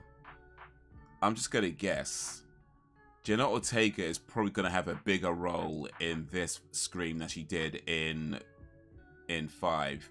Like, she had a reasonably important role in 5, but she was out a lot of the movie. I'm going to guess that Jenna Ortega's Tara Carpenter is gonna have a much bigger role in this version of movie than she did in the previous. Like, pretty much I reckon she's pretty much gonna be the star of it this time. That's my guess. I could be completely wrong, but I'm guessing they're gonna put Jenna Ortega pretty much front and center of this movie. But we'll see. We'll see. This movie is out. Let's see. When's it coming out? 10th of March 2023. So about 3 months away ish. I'm a little off. Exactly. The only thing is that they have a 20 kilogram limit on the carry-on, so we might I keyed.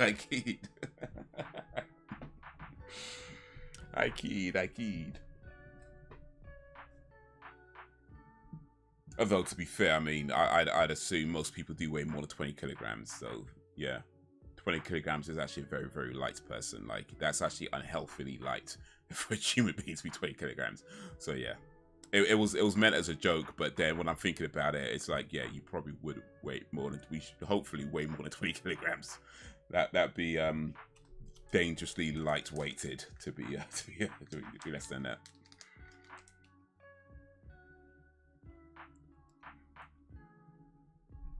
I just ruined my own joke, my bad.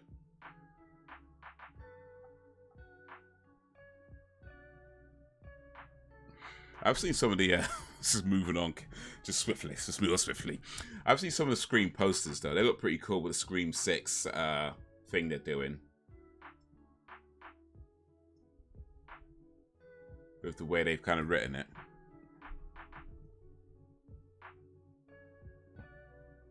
If I could find it. Yeah, there we go. Is that it? Oh, you can't even see it. Damn it.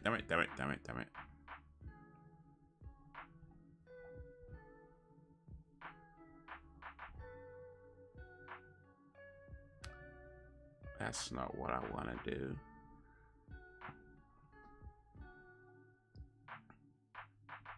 I was on that trailer as soon as it dropped. Scream is good with trailers. You think you get the gist of the movie, but it's never as it seems. Well, this is true, and Scream definitely does have, well, they tend to have quite a few twists and turns in their movies. So, maybe, but I don't know. Yeah. It's only a few months away, and I probably won't see it on release.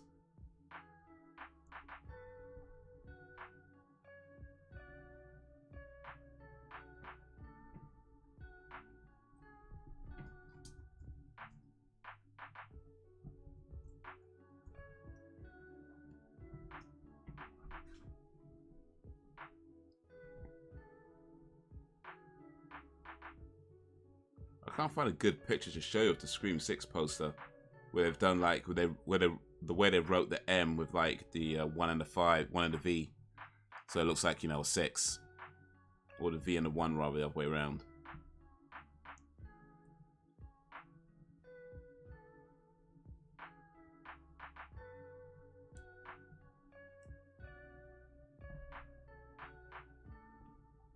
Oh well.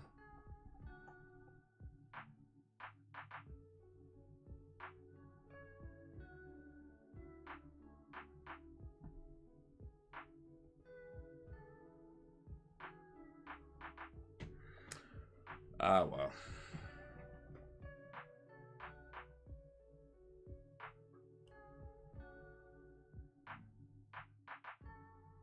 Okay, I think there we go. There we go.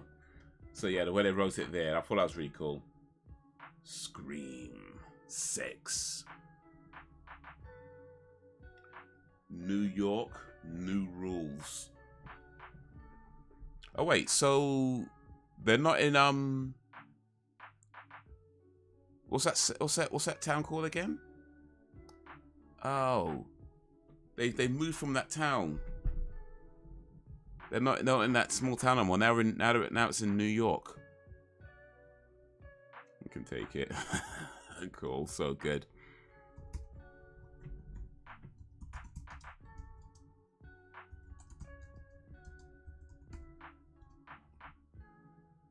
Woodsboro, that was it. Woodsboro. So they go from California to New York. I don't know, man. I don't know. I mean, usually horror movies stay in the exact same town, even though it makes absolutely no sense for them to do so. Because, like, why would you, right? Like, duh. Why would you keep going back to this town where all these gruesome murders keep happening? But now they've actually moved to a different part of the country. I'm like, I don't know, man. I don't know. I kind of feel like I want them to stay in Woodsboro and keep it a little bit dumb. Like, why you stay in this town? Now I have to be like, oh, they actually moved. That's a smart choice to make, really. That's actually a pretty smart thing to do, to not stay in a town where some crazy murderers keep happening and chasing after you. Like, move. I mean, I'd probably move to a whole different country, not just a different part of the country, but even still, it's a start. Oh well. Oh well. Oh well.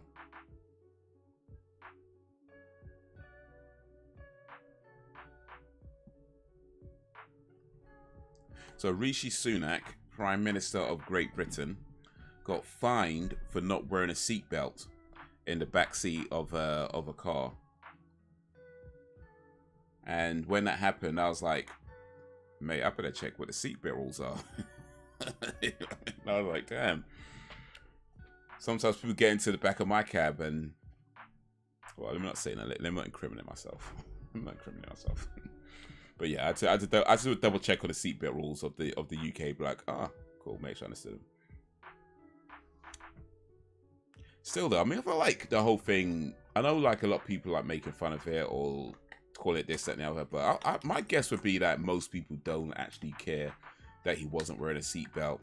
I know I don't particularly care that much, but what I find interesting though is, on one hand, I could kind of see how that sort of thing could happen. You're in the backseat of the car, you want to shoot a video, and you forget to put your seatbelt on. I get it. It happens, right? But surely, like, this guy has somebody who checks his things. I would assume, at least anyway, he has somebody who checks the things he's about to post before he posts them. And maybe that person should have been like, hey, dude, you're not wearing a seatbelt.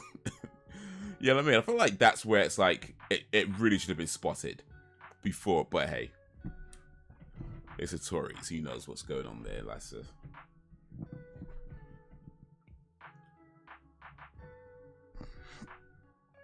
They're on opening night, Alien can look after his kids. Oh, so they're his kids now. When it's all year round, it's our kids. When it's time to go to see, when it's going to when Scream is out, it's no, they're your kids. They're yours. They're not mine. They're yours. You look after your kids, okay? Okay. They're ours. They're yours.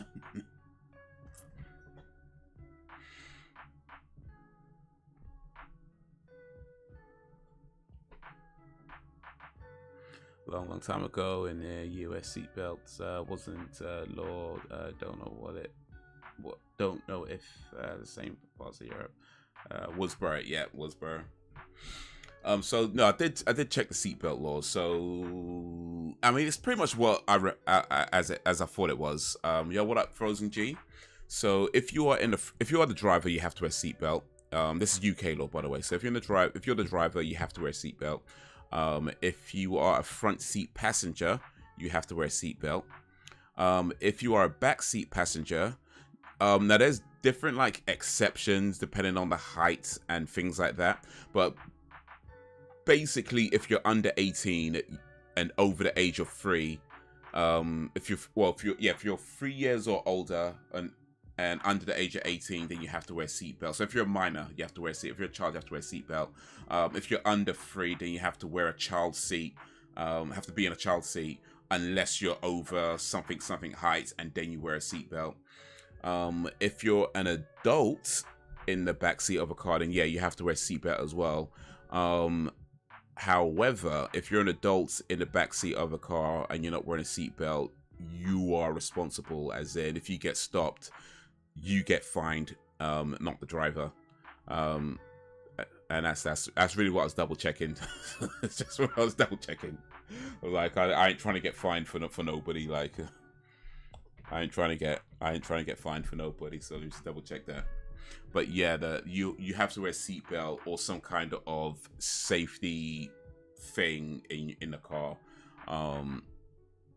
But if you're under the age of 18, then the driver is responsible. If you're over the age of 18, you're responsible.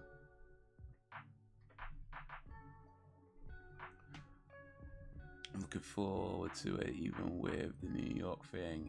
It looks good, really good actually. I mean, the Scream movies are usually pretty good. I mean, I don't think they've really made a bad movie. I mean, they've made, I guess with 4, I felt like it didn't really need to be done, but it wasn't a bad movie. And 5, I thought was pretty cool. But yeah, they don't really make bad movies, at least out I was about to say out of the ones I've seen, but I've seen all of them. So that would make no sense. Yeah, I don't think they make bad movies. So yeah, hopefully they don't start making bad movies. Hopefully, yeah, they continue that trend. I've not watched Velma, a Frozen Gamer. It's on HBO. I don't know what they're showing it on over here. Probably Now TV or something. But no, I've not watched it. To be honest, I don't plan on watching that. I mean, never say never, of course, but I don't particularly have any feelings of trying to watch that show anytime soon. Yeah, I've heard a lot of people didn't like it, but even just that, I just wasn't that interested in the show. Regardless of whether, I mean, even before I started hearing people hated it, I was like, I don't care. It was an adult version of Scooby-Doo. I'm good. I mean, I think to be honest, a lot of the reasons, a lot of the things that I've seen about people hating it, I'm not sure if it's because it's a bad show or just because it's Mindy Kaling and people don't like Mindy Kaling. You know what I mean? It's kind of like that. So I'm not really paying attention to a lot of that stuff because I feel like sometimes, especially when anything gets mass hated on the internet, there's usually not a good reason behind it. That being said, yeah, I just wasn't that interested in the show. So yeah, I don't think I'll be watching that, not anytime soon anyway.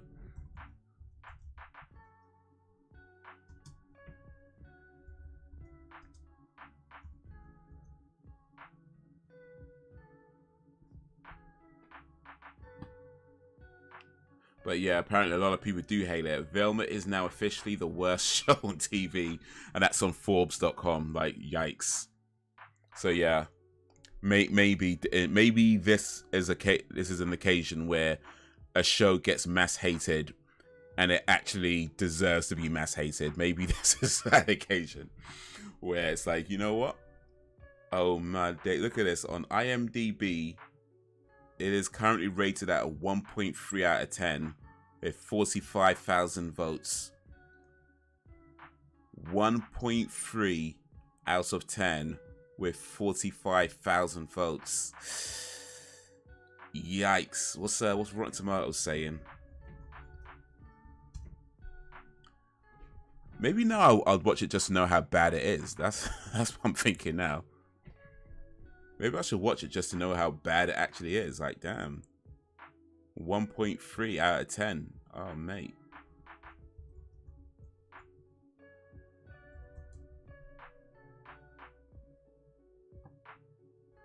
That's a bit better on Rotten Tomatoes.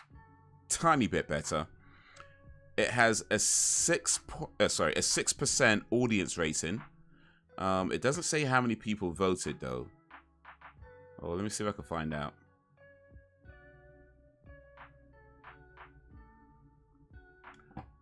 But it has a 47% critics rating on Rotten Tomatoes.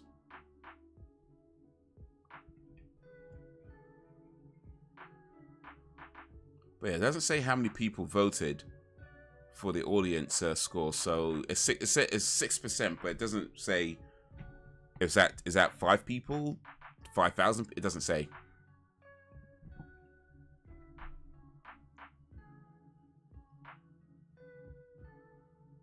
He goes out with the lads from work on occasion. He can look after his kids, so I can go to the movies. So that's fair. That's fair. Another good film from the 19. Oh yeah, I've seen Clue. Yeah. The Butler did it. Yeah, I've seen that. I watched a few reactions, and the show is all over the place and had nudity. Okay, Velma gets her boobies out, huh? All right. I didn't watch that first time. I even saw the artwork. I was like, shaking my head, nah, dog, I'm cool with the real Velma. I prefer the real Velma. I watched the Hellraiser reboot the other night, and it was okay, actually, considering I'm a horror fan and not a fan of Hellraiser. I enjoyed it. That got a pretty bad response as well.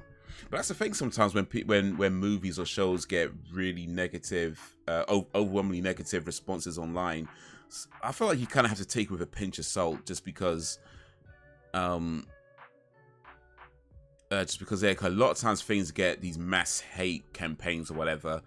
It's usually for some dumb reason, you know what I mean? Some political reason or some social, just, you know what I mean? So something like that. And I'm just like, you know what? I don't care. Like, I'm not gonna hate a show because somebody has a political agenda to. Like, I don't care. You know what I mean? So I feel like you sometimes have to take these things with a pinch of salt, but I guess occasionally you get a show that gets mass hated, and it's like, well, no, this is actually a bad show. And Velma could be that. Hellraiser, though. Let's see. I've not seen a reboot yet, but that's on. I think that's on Disney Plus right now, isn't it? No, maybe not. But that's got a 58% audience rating on the Rotten Tomatoes, so that's not too bad. But where can I watch Hellraiser? I'm sure I saw it somewhere. I think it might have been Amazon, maybe. I saw it. Oh yeah, it's on Amazon. But you have to pay for it. I ain't gonna pay for it. I'm good. I'll wait till it's free somewhere. And Scooby-Doo. Oh yeah, it's set before Scooby-Doo.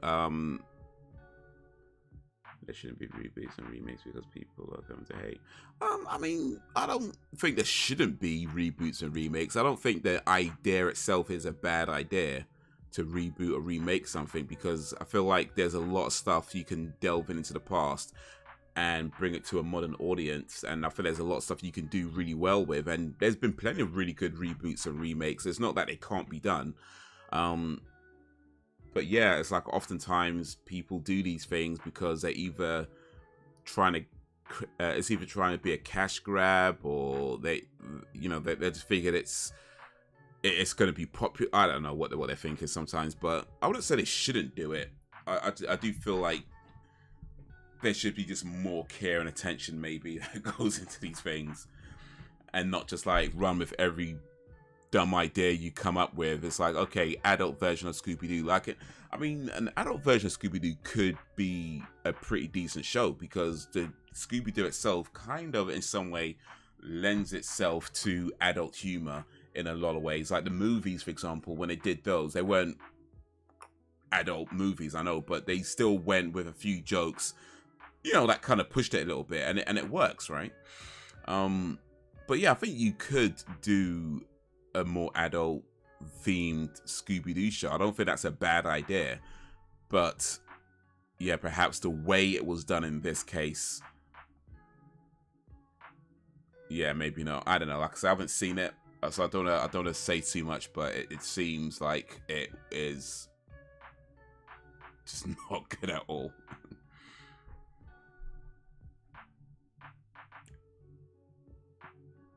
So a lot of reboots and remakes are not always very good and often lazy. Yeah. The Scooby franchise is 53 years old from 1969. Game is the strong. Yeah, no, they've been going on a long time.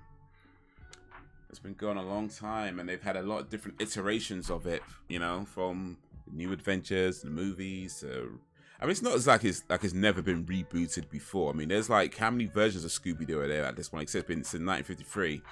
It's not the same series from 1963 they're running. There's different versions and different stuff, and they've changed things, and they've done this and done. You know, it's not new. It's just, I mean, it's not new that they would change something in Scooby-Doo, I should say, but I guess what they did in this particular version. Ah, well.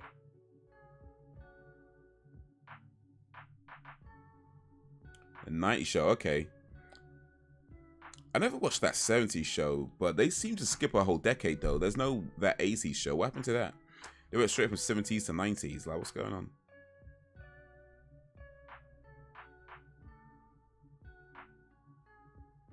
New actors and actresses didn't do it for me.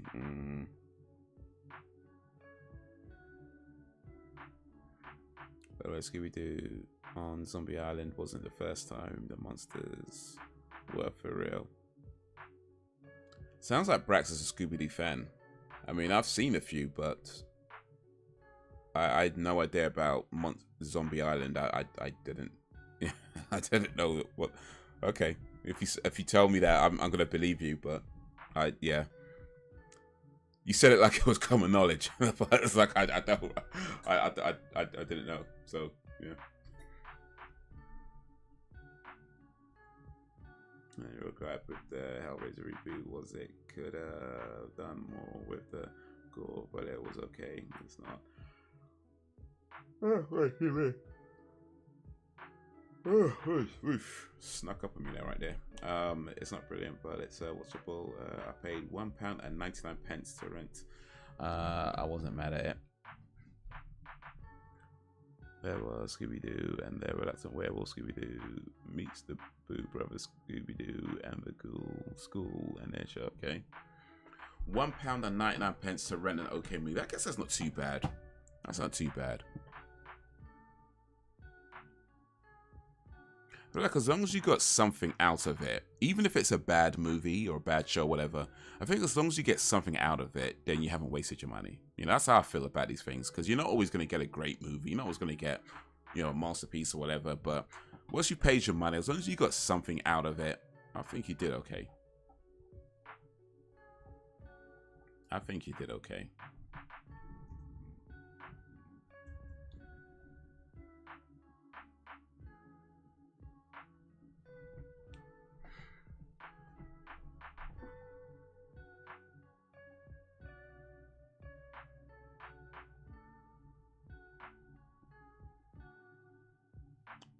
I'm trying to see what people are saying about this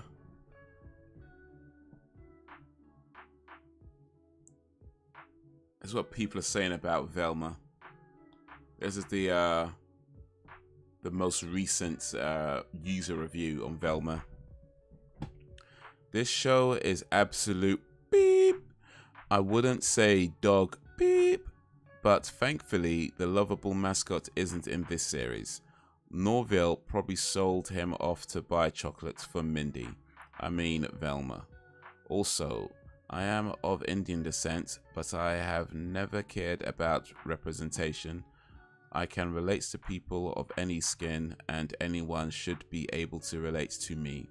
However, this is the first time I actively hated representation.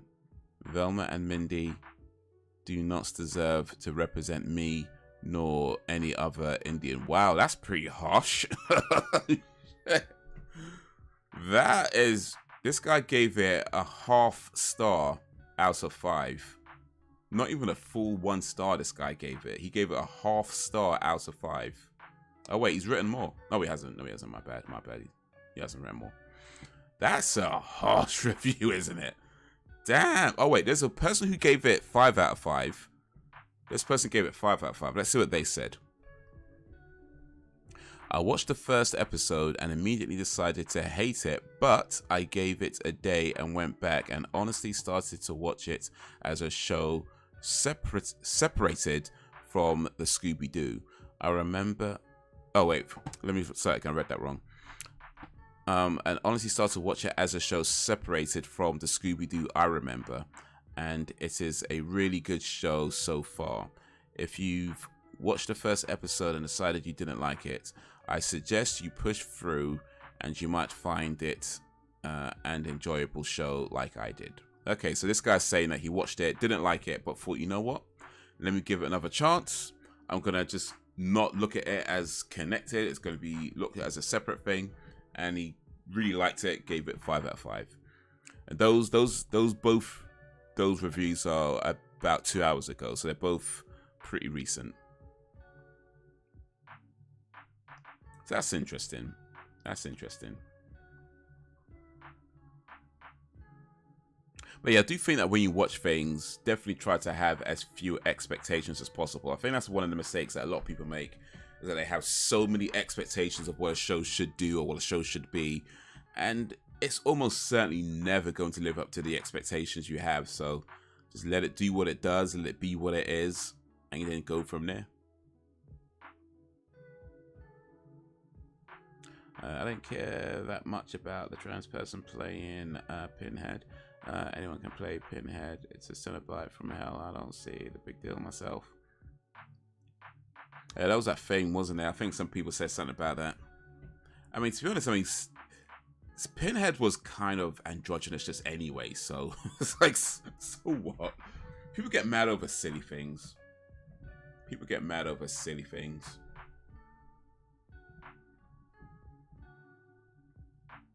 And the original guy who played him, Pinhead, was like, so?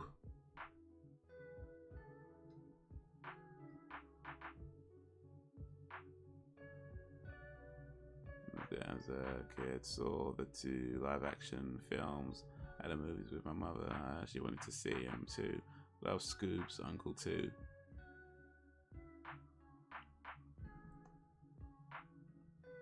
Rex.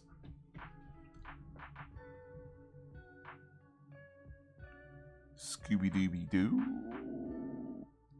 I get that people don't like work films and TV go in, and I don't like it if it's obvious and it's crap, but if it's good and it works, I don't mind. Yeah, a lot of times people complain about wokeness in movies, and this I'm generalizing right now. I get that. I'm very much generalizing, but a lot of times I hear people complain about wokeness in movies and shows and stuff like that. The complaint just seems redundant to me, and the reason for that is because, like, if a show, I don't know, that changes a character that was previously white to a black person or an Asian person or whatever, that doesn't mean the show is bad, right? It's just a change to the character. And more often than not, like, these changes don't really affect the character. So it's just a surface level change most of the time. Now, that being said, this is something that I've noticed, and I'm pretty sure I'm not the only one who's noticed this. There seems to be, like, this, I don't know if it's a movement, maybe that's not the right way to describe it, but it seems to be a trend, yeah, let's call it a trend, of movies or shows or games or whatever it is that at a fundamental level are not that good. And I don't mean it as an opinion. Of course, we all have our opinions on things, but just like they clearly seem to have not put a lot of effort into its production, and all they have is, you know, black woman in the lead, or an Asian woman in the lead, or a woman in, you know, I mean, something like that. And it's like, okay, cool. But that seems to be all what they sell the show on, all that they try to sell the show on. And then you constantly hear about the thing about, you know, then everybody starts complaining about, oh, wokeness is ruining this, wokeness is ruining that. And when those complaints come up, it's very easy for these production companies to just say, oh, well, the only reason they don't like it is because there's a woman in the lead. The only reason they don't like it is because there's a gay person in the lead. It's very easy to do that. And then it becomes a case of all the kind of, you know, progressive people start defending this thing because they feel like they have to. And then the reality is that the show itself, just on the fundamental levels, wasn't really that good.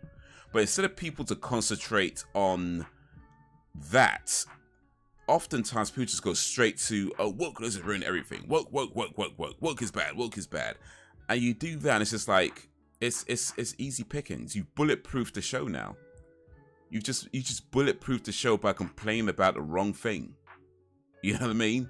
Like, they pick the one thing, or maybe not the one thing, but they pick something about the show that isn't a bad thing or isn't a good thing. It's just a thing that they did. You pick that one insignificant detail, and it is an insignificant detail, that, you know, a character that previously was played by what person is played by an Asian person. It's an insignificant detail.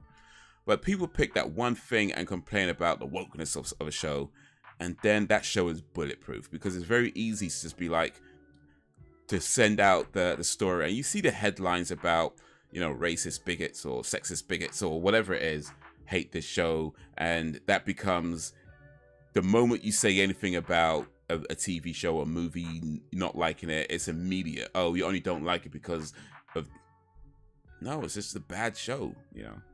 It's the bad show. It just wasn't that interesting. It didn't have that much going for it. But yeah, too many people complain about the wrong things. I don't know. I had a point in there somewhere. I think I'm not sure if I made it, but hopefully I did. And if I didn't, pretend I did.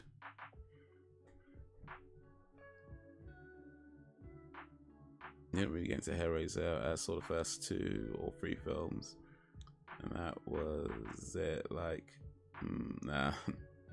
Yeah, the first Hellraiser's alright. I mean, I remember seeing it ages ago, not really liking it very much. I saw it again a few months ago in the cinema, and yeah, you know, it was better, definitely better than I thought it was. Definitely I remember it being, rather. But yeah, it's alright. It's alright. Yeah, I find them a bit boring, but the reboot is alright.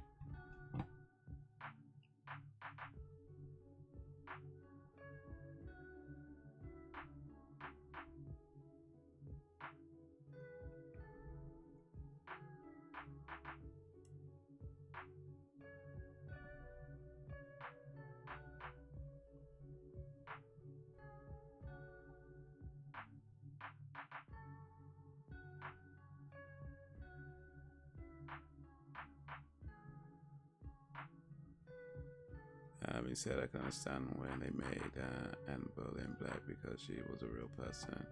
Same way, I don't think it's right for a white person to be playing a real life black person. Anne Boleyn, I think I heard about that one actually.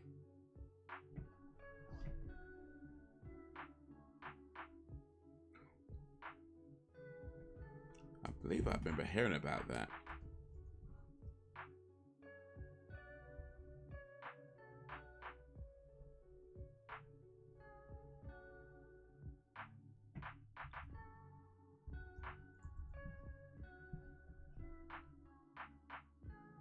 Yeah, here we go. So yeah, Anne Boleyn, TV miniseries. There we go. With Jodie Turner-Smith.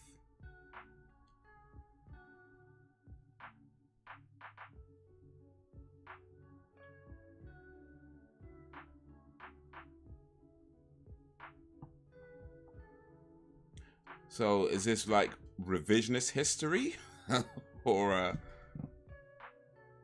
like is it? I mean, I've not seen the show, but is it like a comedy or something, or? I guess it looks like it's a mini series. There's only 3 episodes by the looks of it. Doesn't really say what type of show it was though. This says TV miniseries.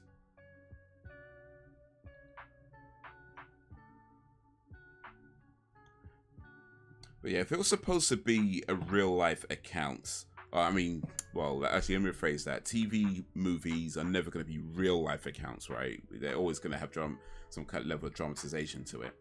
But if it's supposed to be a more serious look at Anne Boleyn, then yeah, you probably don't want to be messing around with that detail. I mean, I don't know much about Anne Boleyn, but she was Queen of England. I'm seeing it here now. She was Queen of England from 1533 to 1536. This is like 16th century. And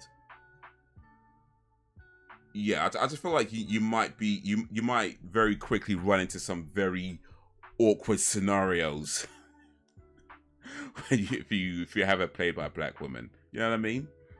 But hey, I've not seen the show, so let me not say nothing. Let me not say nothing. But I'm guessing if you're gonna make a show about somebody who was around who was Queen of England in the 16th century, yeah, you might run into some very awkward moments.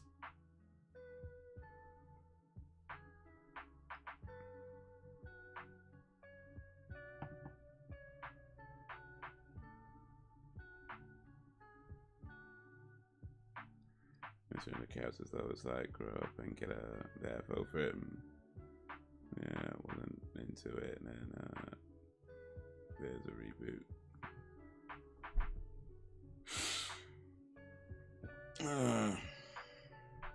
Let me check something real quick. Let me check something real quick about Anne Boleyn.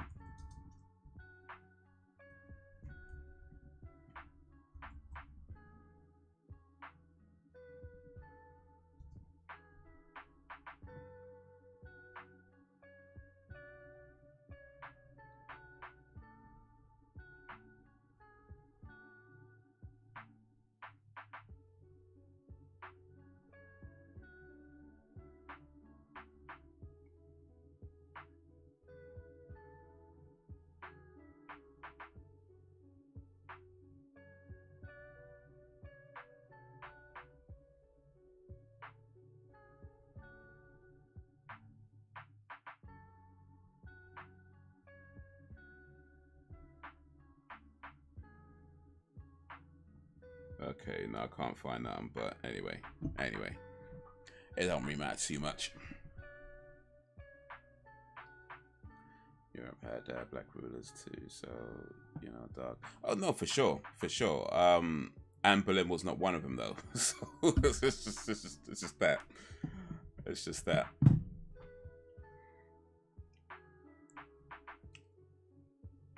It's I think it's very much noted what Anne Boleyn looks like, unless people are gonna suggest that all the images we've had of her are complete fabrications.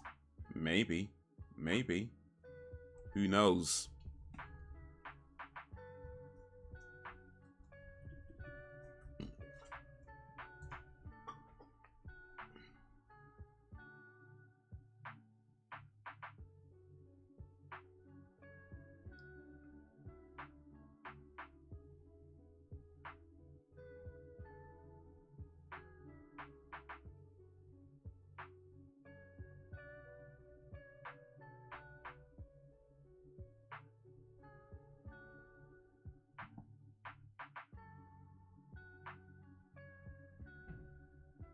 Although, to be fair,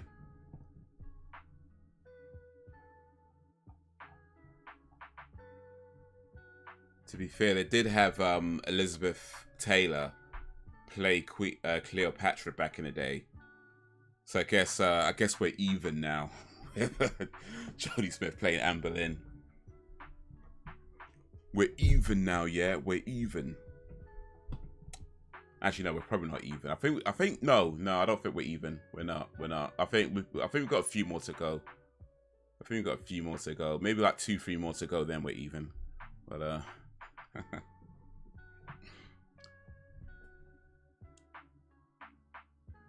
We need to get a black person to play Adolf Hitler next. I think I think that's what we need to do.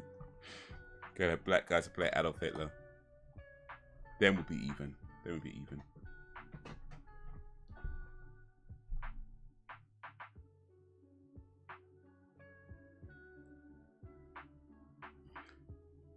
The last black ruler in Europe was the King of Scotland. Okay, that movie, wasn't it? Yeah. I've never watched it. I honestly don't know. So I personally don't have a strong opinion on it, but I do get why people are upset. Yeah, for what I could tell, at least from these basic searches, it seems like it is supposed to be a more realistic look at the last, I think it's like the last few days of her life or something like that. Was it say here? The final month, well, yeah, the final months of her life. Her struggle with the Tudors, England, patriarchal society, her desire to secure a future for her daughter, Elizabeth, and the brutal reality of her failure to provide Henry with a male here.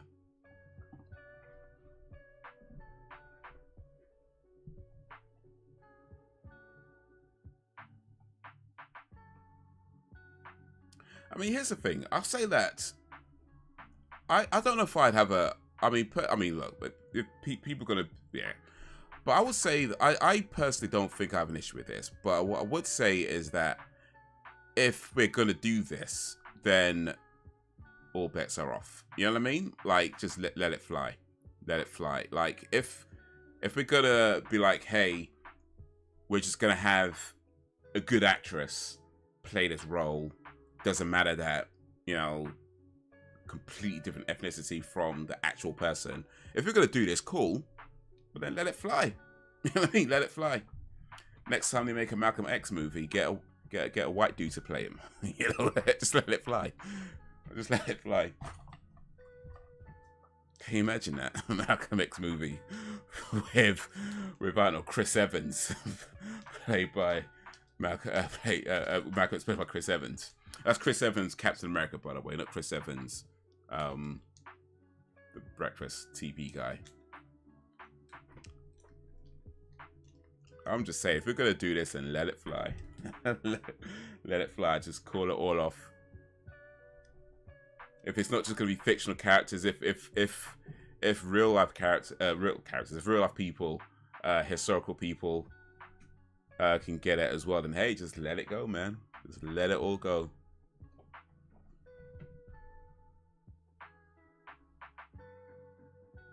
Yeah, check out the Moors. I think you know the history already. The Black Knights of Europe. I know a little bit of it, history. Yeah, I'm aware to some degree of it, but yeah, the Black Knights of Europe and the book Russian Icons.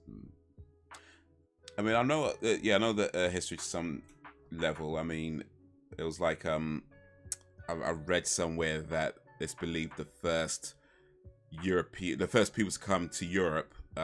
Or at least what we now call Europe. This was called something different back then. But the first people to come here were something like 45,000 years ago, and were likely to be sort of, you know, darker skinned people. And of course, over time, climate, blah blah blah blah blah. So things change.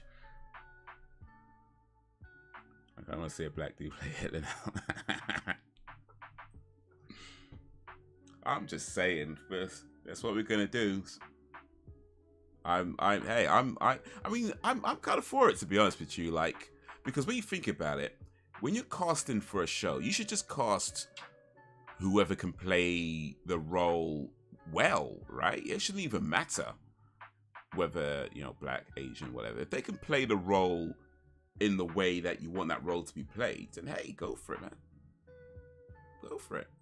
So what if they don't look like the person in real life? I mean, how many times do they make movies and an actor don't look like the person they played in, the person they were in real life? It happens all the time. That happens all the time. So you're right. So I'm just saying, let it fly. If we're gonna do it, then let it fly. And it's not the first, like I said, it's not the first time this sort of thing happened. I've had Cleopatra. We've had all kinds of stuff where they've had, you know, previous historical characters played by someone of a different race. It's been done before, so you know what? Just let it fly. just let it fly. Just like you no need to complain about it. No need to say nothing. Just let it fly.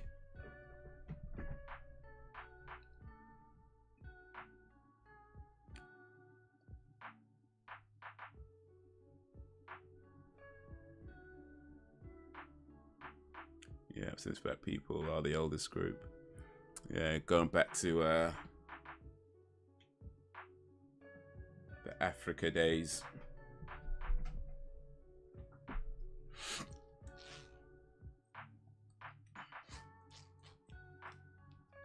The thing is, though, like I would say that, I mean, especially when it comes to, say, movies and shows, they should never really be looked at as historically accurate. Like, you know what I mean? Like, if you're trying to learn about Anne Boleyn, for example, you shouldn't be watching a TV show, because it's never going to be, regardless of who they get to play Anne Boleyn, it's never going to be historically accurate anyway. I mean, of course, it's going to be accurate to some degree, but a show, a movie, they're always going to take some kind of creative liberty somewhere on the line.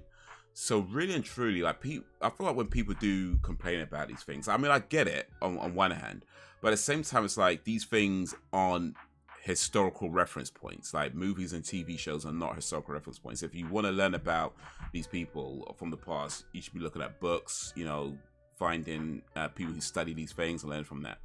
So with that being said, yeah, let it fly, man. Let it fly. Next time they you know, want to make a movie, I don't know, the Emmett Till movie coming out. Like, imagine they did that they made an Emmett Till movie, and they got Emmett Till played by a young black kid, then Emmett Till's mother played by a white lady. Like, imagine they did that. I'm just saying, if you're gonna do it, do it. You know, if you're gonna do it. No complaints. But yeah, if anything I've said has you thinking, no, that's silly, blah blah blah, then I think it's fair to say that, yeah, you'd understand why some people might be upset over, you know, the casting of Anne Boleyn. I'm just saying, you know what I mean? If you could understand why certain things, even though the film or the movie, the show, whatever, is never going to be totally historically accurate, if you can understand why certain depictions are important, then yeah, I think you can get it. But yeah, otherwise, let it fly, man. Just let it fly.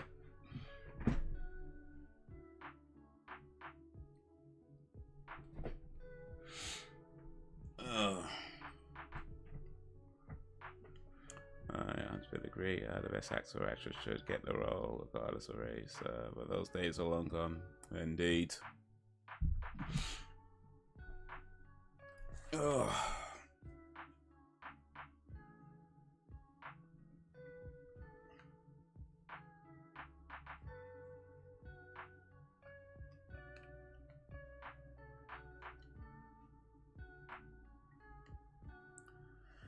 Indeedy do. Oh well.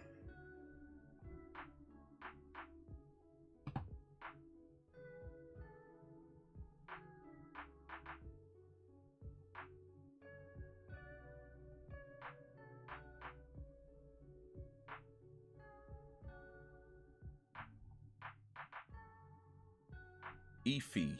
That's how it's pronounced. So I'm just looking at somebody's name. Efi. But I've seen her in something. What have I seen her in? Oh, maybe I've just seen that name before. Remember, I haven't actually seen her in anything. I don't think I've seen any of these shows that she's been in. Oh, well, doesn't matter.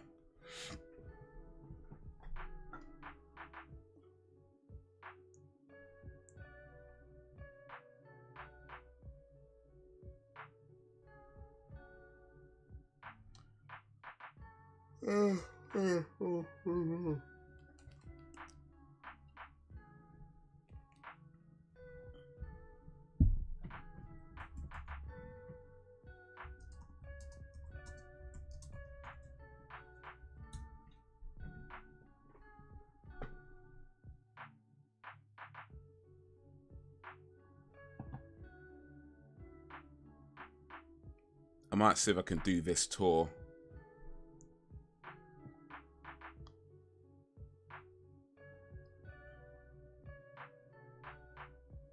It looks pretty cool, and it's not too expensive.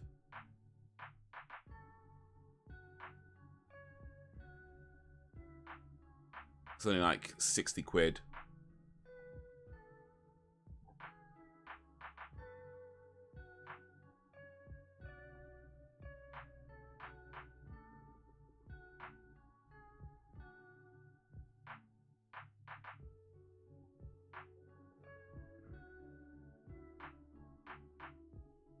Some nice skinny white boy to play Biggie Smalls in a true story.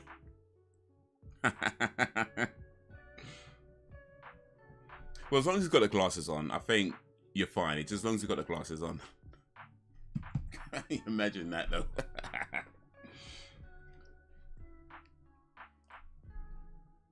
Let's see. Let's see. Let's just try. Let's cast Biggie Smalls right now.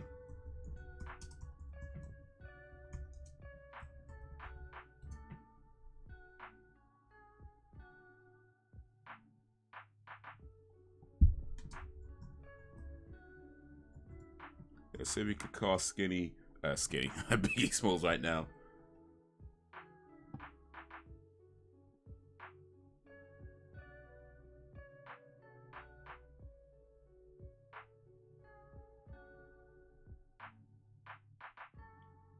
Oh, how about this guy? How about this guy? Is this our Biggie Smalls?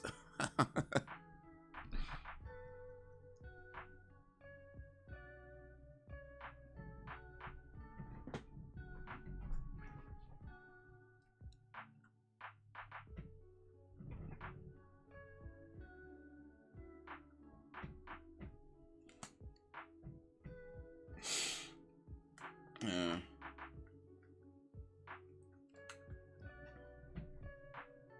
You know, I think it is. And this is just, you know, my thoughts. They may not mean anything. In fact, they probably don't mean anything, you know. But when it comes to a lot of these things, I feel like there's a lot of people out there who talk, you know, about equality and talk about fairness and, you know, things like that. But what they really want is, you know,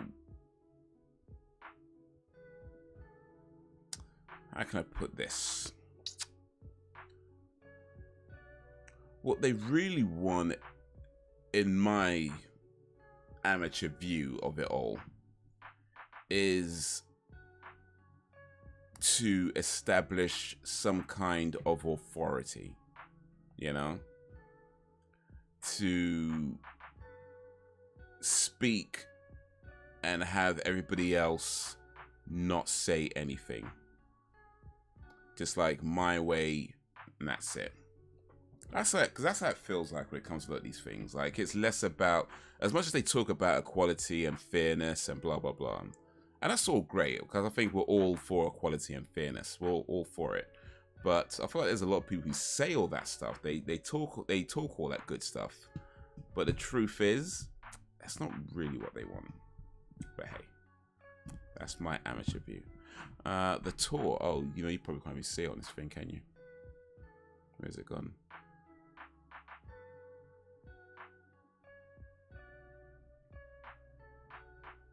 Where did I put it?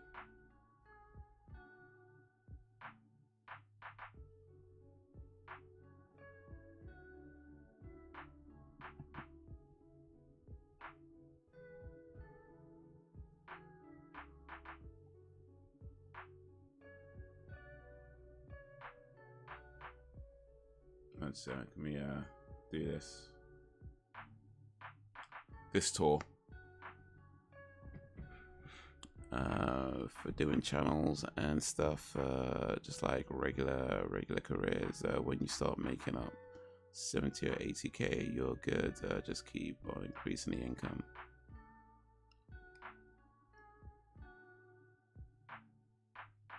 I mean, if you're doing 78, you're doing better than just good. Like, bro, if you're on YouTube making 70,000 a year, you're doing very well. Oh wait, you mean dollars, don't you? Oh wait, sorry, my bad. I forgot. You're talking about that monopoly money that you guys use. Sorry, I forgot for a second. What's $70,000 in real money? Let's check that first, and then we'll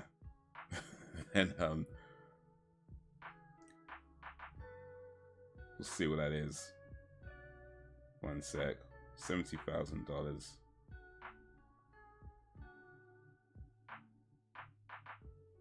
Okay, so that's £56,000 a year. That's still pretty good. That is actually very good. If you're doing that kind of money a year on YouTube, you are doing very, very well. Like, trust, most people do not make that kind of money on YouTube. Like, vast majority of people don't make that kind of money at all. You know, like, it's not even, like, most people don't make enough money to even think about quitting their jobs. You know what I mean? So if you're doing like 70,000, you are doing very, very well on YouTube for sure. Perfect casting, indeed. That's our guy, man. Next Biggie Smalls movie. This is the guy. I want to see this guy.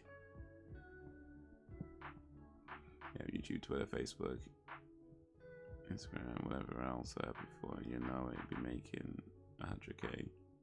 Well, my goal isn't necessarily about making lots of money, although I'm not opposed to it. Let me be clear on that fact. I am not opposed to making lots of money, but it's not my goal. I mean, my goal is to put out good content, and I know I don't necessarily always do that, various reasons, but you know, that's my goal, to put out good content. And with this particular channel, yo, what up, Jakes?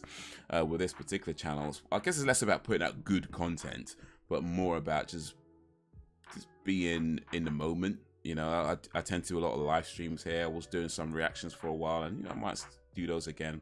But I feel like this channel, from the beginning, I've kind of seen it as a vlog channel, and even though it's less vloggy these days, I think that's the principle is still there, where it's just being in the moment and not worrying too much about, you know, stuff. And I haven't always done that. I know I haven't always followed that particular way of thinking. I know there's been times where I've let other things kind of cloud my judgment and whatnot, but generally it's like, yeah, I've been just with this channel, it's just about being in the moment, being expressive, and putting it out and going from there. With my other channels, then yeah, I want to put out good content, and hopefully, you know, God willing, one day they'll start to make some money, and you know, I could you know, make a little coin.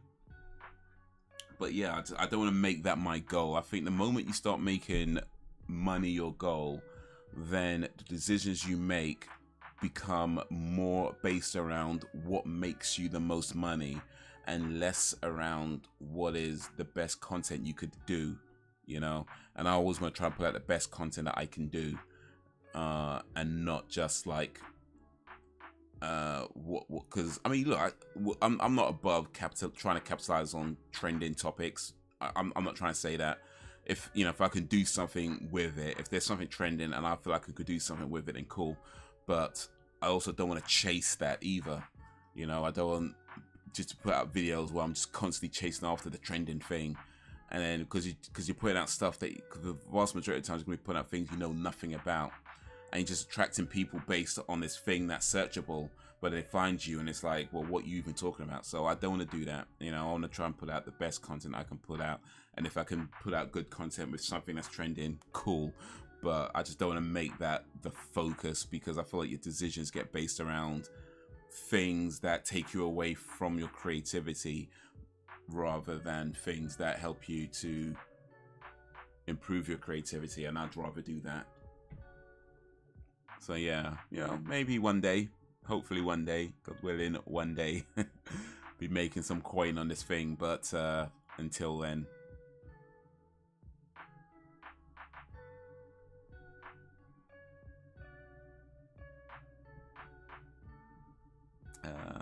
What did I miss? We're just casting Biggie Smalls, Jacob. So we're saying that if they ever make a Biggie Smalls movie and another Biggie Smalls movie, They should get this guy to play Biggie Smalls. That's what we're saying. You're achieving your goals. From what I can say, I appreciate that, Jakes. Man like Jacob. You're just looking for an early one skinny dude to play Biggie Smalls. You know, at 70, 80,000, you're doing well, but 40 or 40,000, you're still low. It ain't enough. Gotta increase it. What's 40? Let's see. One sec. What's 40,000 in? $40,000 is £32,000 per year. That's pretty decent, actually. I mean, you're not going to be living larger than charge, but you can certainly do okay on £32,000 a year. And considering how expensive London is, if you can, I mean, I think in London, depending on how tight you want to go, like you could live on £20,000 to £25,000 a year in London. Like you could do it. I mean, again, you're going to be living a bit tight. You're not going to be flossing nowhere, but you could do it. 30,000, yeah, again, you're not going to be, you know, lit all the time, but you know, you could definitely live on 32,000 a year. You can live pretty okay on 32,000 a year. And for what I can tell, America seems to be cheaper than the UK. So if we can do it, y'all can do it. I'm just saying.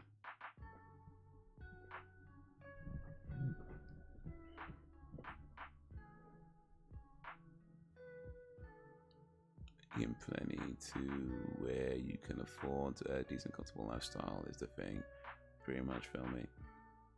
Yeah, no, I get that. I get that. I ain't even said I don't want that. I just don't want to make that my goal.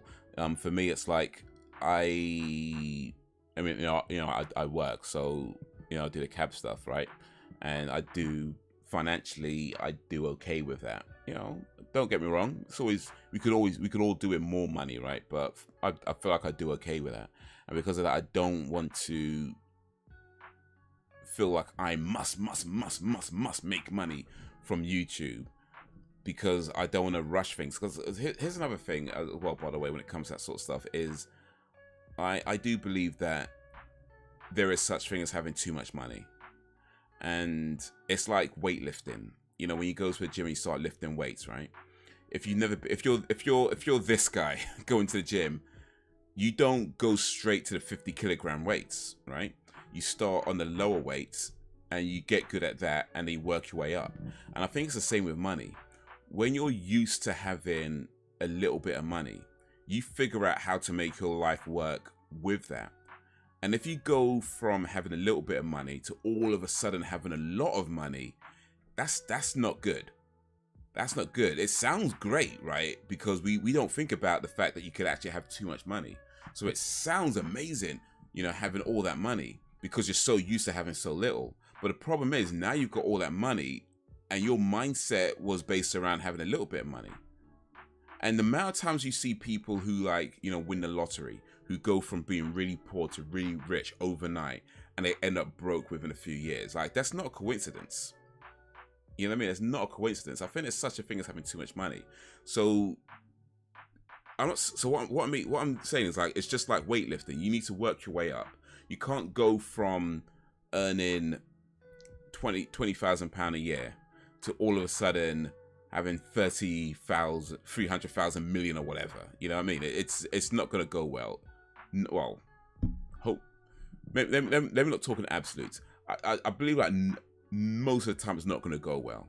So I feel like rather than trying to put yourself in a position where you are potentially creating these problems for yourself, let it come to you. Let it come to you, you know? Do the work and let it come to you. Don't chase, let it come to you. If you're chasing something, that means it's running away from you. And if it's running away from you, it means it doesn't want you. It means even if you catch it, it's not going to go well. Let it come to you. Do the work, let it come to you.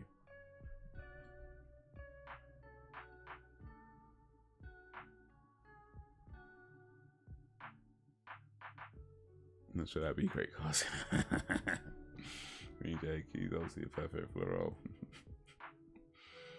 it makes you feel better when you want Black Dude playing Hitler. I'm actually surprised you haven't got more subscribers. You seem like a really engaging type of person who has a great history. Well, thank you, thank you. Yeah, I mean, there's things one can do to get more subscribers, should one wish to do that. And I'm not saying I don't want more subscribers. Of course, of course you want more subscribers. Of course you want more people watching videos. Of course, you know, I'm not saying I don't want that, but I also don't want to feel like I'm compromising my integrity either, you know. And there's things that you could do that aren't necessarily, they're not necessarily bad things. But when I talk about things you could do to get more subscribers, they're not necessarily bad things. They're just things that I don't necessarily want to be doing. Certainly not, I don't want to be doing on a regular basis. And a lot of the times, you know, once you created that expectation of yourself, you're kind of stuck doing those things. I don't want to do that. Yo, what up, Reese M? I think I missed you. My bad. I'm sorry, Reese. How you doing?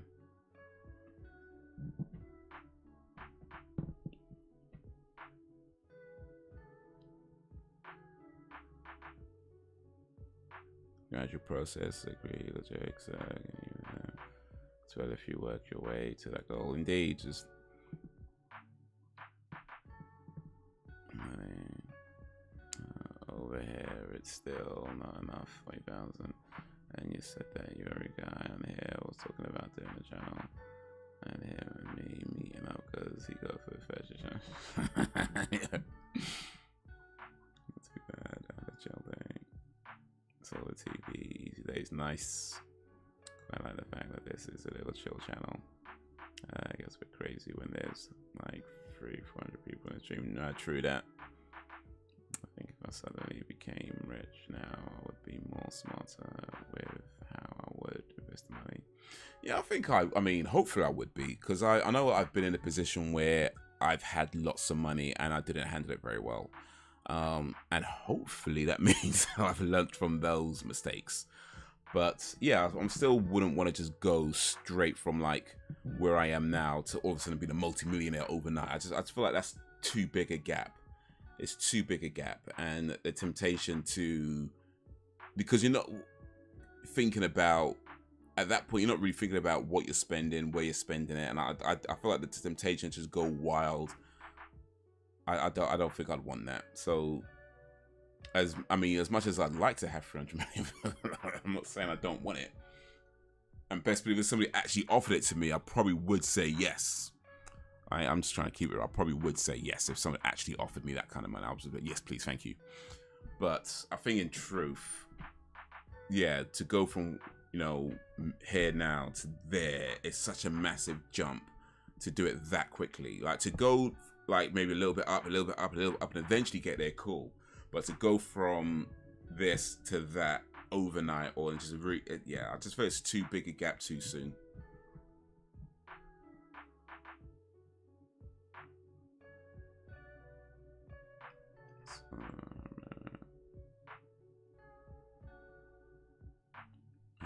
Shit, US is everything but cheap, dog. It's costly over here.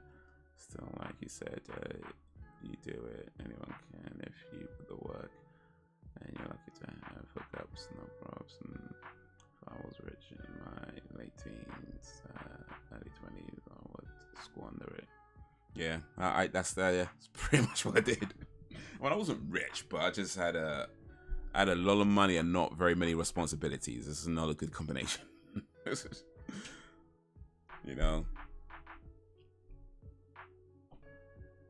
I think when you've never had money, I mean, you come into it, you don't know what to do with it. It's like, with me anyway, it burns a hole. Right.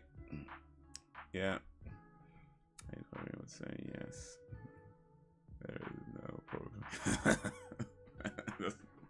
No, you're right. No problem about it. You'd be like, yes, please, thank you.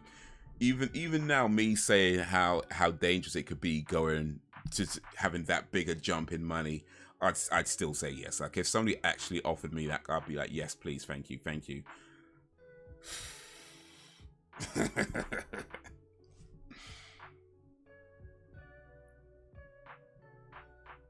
Thing is to work smarter, not harder. No, right, oh, for sure, for sure.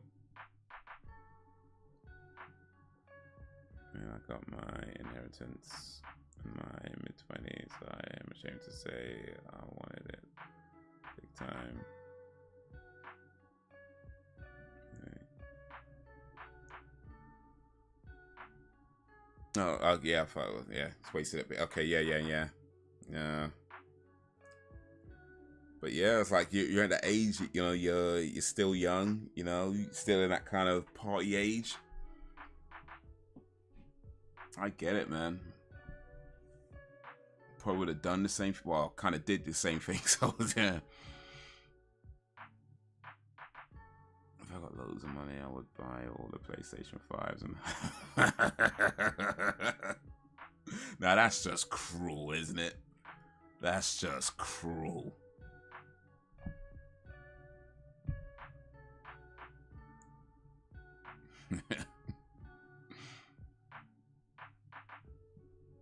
And one day after I left my job, later that same day, I realized I didn't really want or need anything, and the money was more of a hindrance because I was worried about pissing away. See, when that happens, what you should do, and I know this now, what you should do is like put it in a bank or put it in a savings account or something like that, and just leave it there and forget about it. Put it in a savings account and forget about it. But yeah, that's seldom what actually happens now, is it? Like, that's very rare that what actually happens. What you know you should do and what you actually do.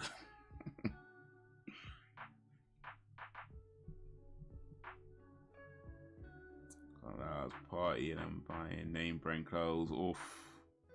And some of them brand clothes, some of them designer clothes. Hey. That could be half your inheritance right there. You know, you get like one shirt or something, and that's like, what, $1,000, $2,000 free. Yeah, that's mad what some of these clothes cost. I think I'll get over that. I remember that one time. Oof. Well, yeah.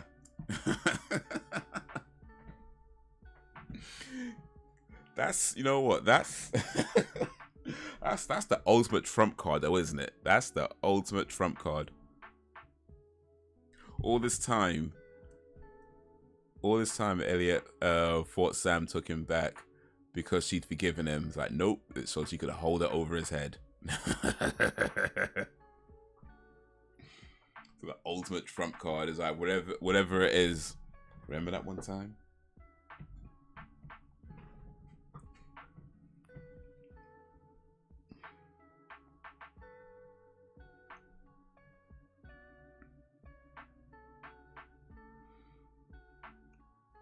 All I always do is just live rich for a while, but excessive amounts of crap I don't need. By excessive amounts I don't need. Don't worry about money for a bit. It's nice to have. It's nice not have to worry. No, for sure. For sure.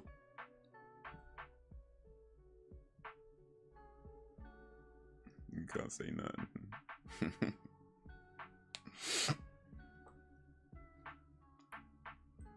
The thing about that card though is like, you could use it however many times. Like, I feel like there's certain cards you can use once and that's it. I don't know. I feel like that card you could probably use an unlimited amount of times. I don't know, maybe not unlimited, but certainly close enough to unlimited. You know what I mean? I feel like you can use that card a lot. You can use that card a lot.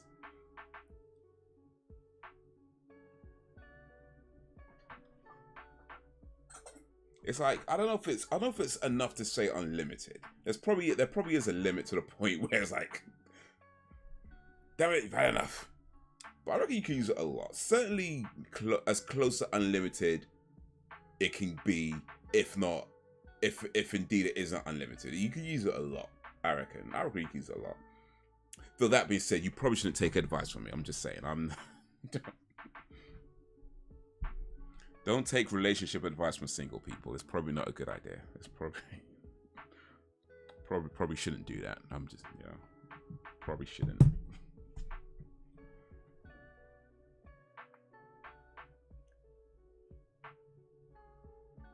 That's pretty.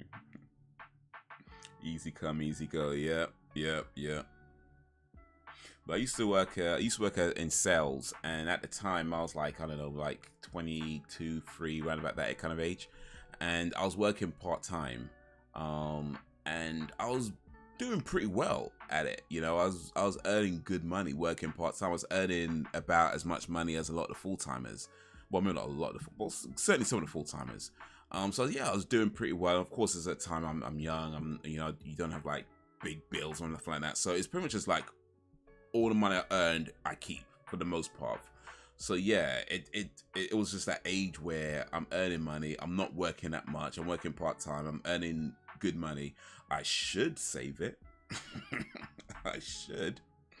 It's not what happened though. It's not what happened.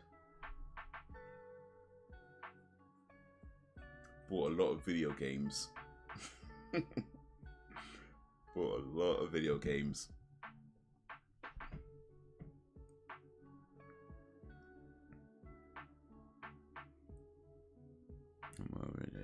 Doesn't mean I can't use it to my advantage. Of course. That's what you're supposed to do.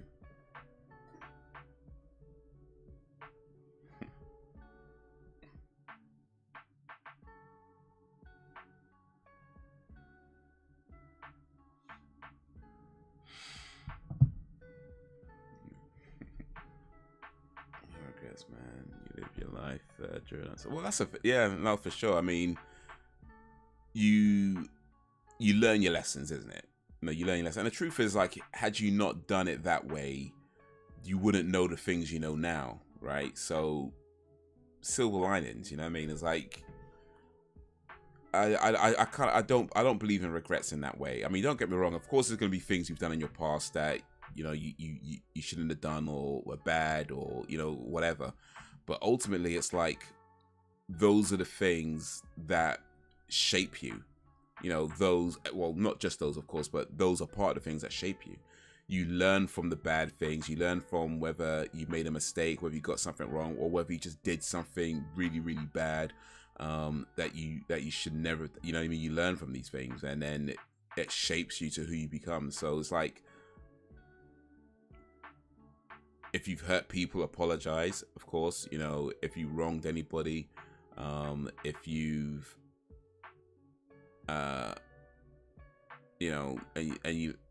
and try to better yourself from that.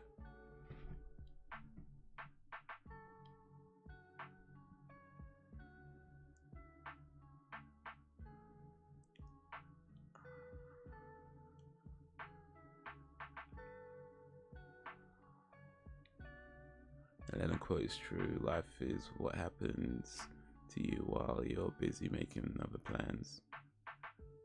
Oh, I know that quote. I don't know it from Lennon though. I'm sure I had it somewhere else, but okay, I know that quote.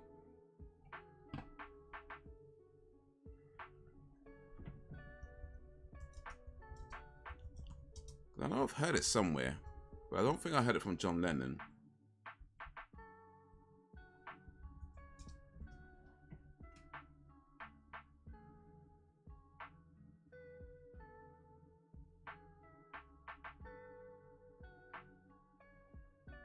Trying to figure out who else said it, but oh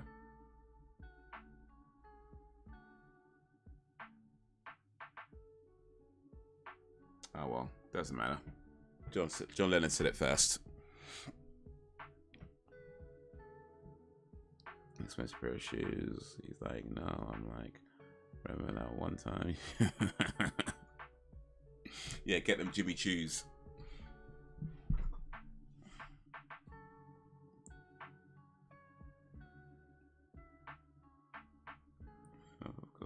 You want to start making money like that, but you will be living decent though. You'll start making more over time as you level up. Level up, level up, level up, level up.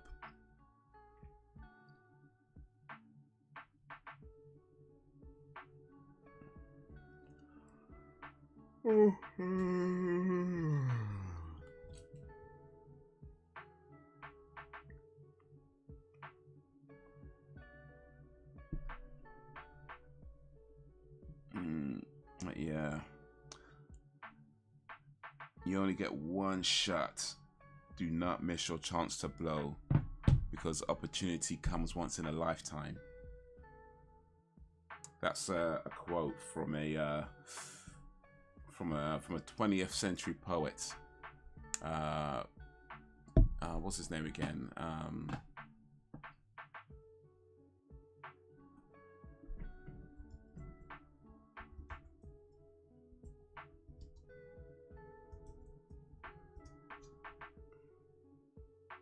There we go.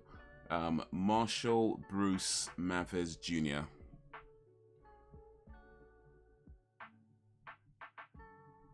I don't know. Maybe you've heard of him.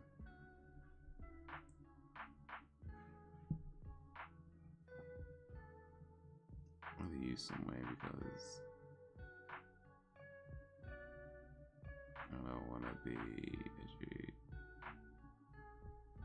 And then I lose the upper hand. Well, indeed. You know, imagine like you keep using that card, right? And eventually he gets like so tired of you using that card. Like he's like on your birthday, he gets you a dude. He's like, well, now it's your turn. Now we're even. Oh boy. Yeah, so that's why you shouldn't really take advice from me, by the way. You should not take advice from me at all. Just don't. It's not, you'll end up in worse situations. It's not a good idea to take my advice. Just don't do it. The only advice you should take from me is when I say don't take my advice, and that's it. Any advice I give, don't take it. It's 98% chance it's just bad advice. I might give good advice occasionally, but it's usually an accident. So yeah, most of the time, don't take my advice, I'd say. But if I say anything that sounds like good advice, maybe get it verified just to be sure. But other than that, yeah, don't take my advice. It's probably not going to work out too well. Plan B. Okay, I might have been where I heard it, because I have listened to Plan B quite a bit. So that might have been where I heard it.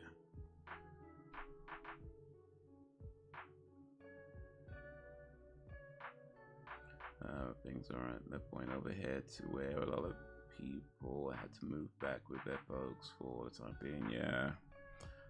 Pandemic, man.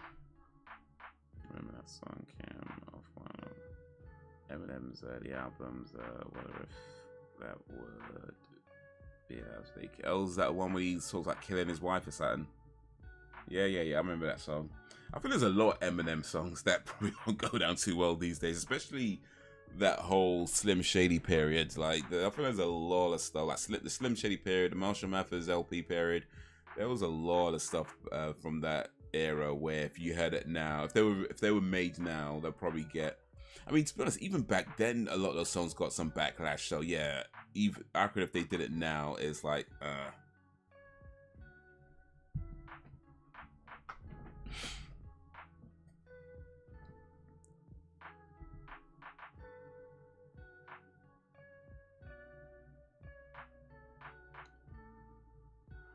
But yeah, it's getting late.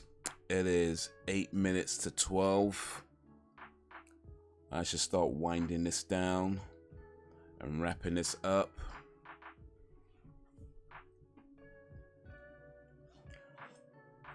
So normally I'd say I should be live streaming again on Friday, and who knows, I just might be live streaming again on Friday.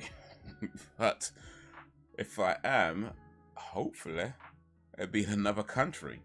So yeah, I fly out to Pakistan on Wednesday morning, and I should be there by, well, their time, Karachi time, it'd be Thursday morning.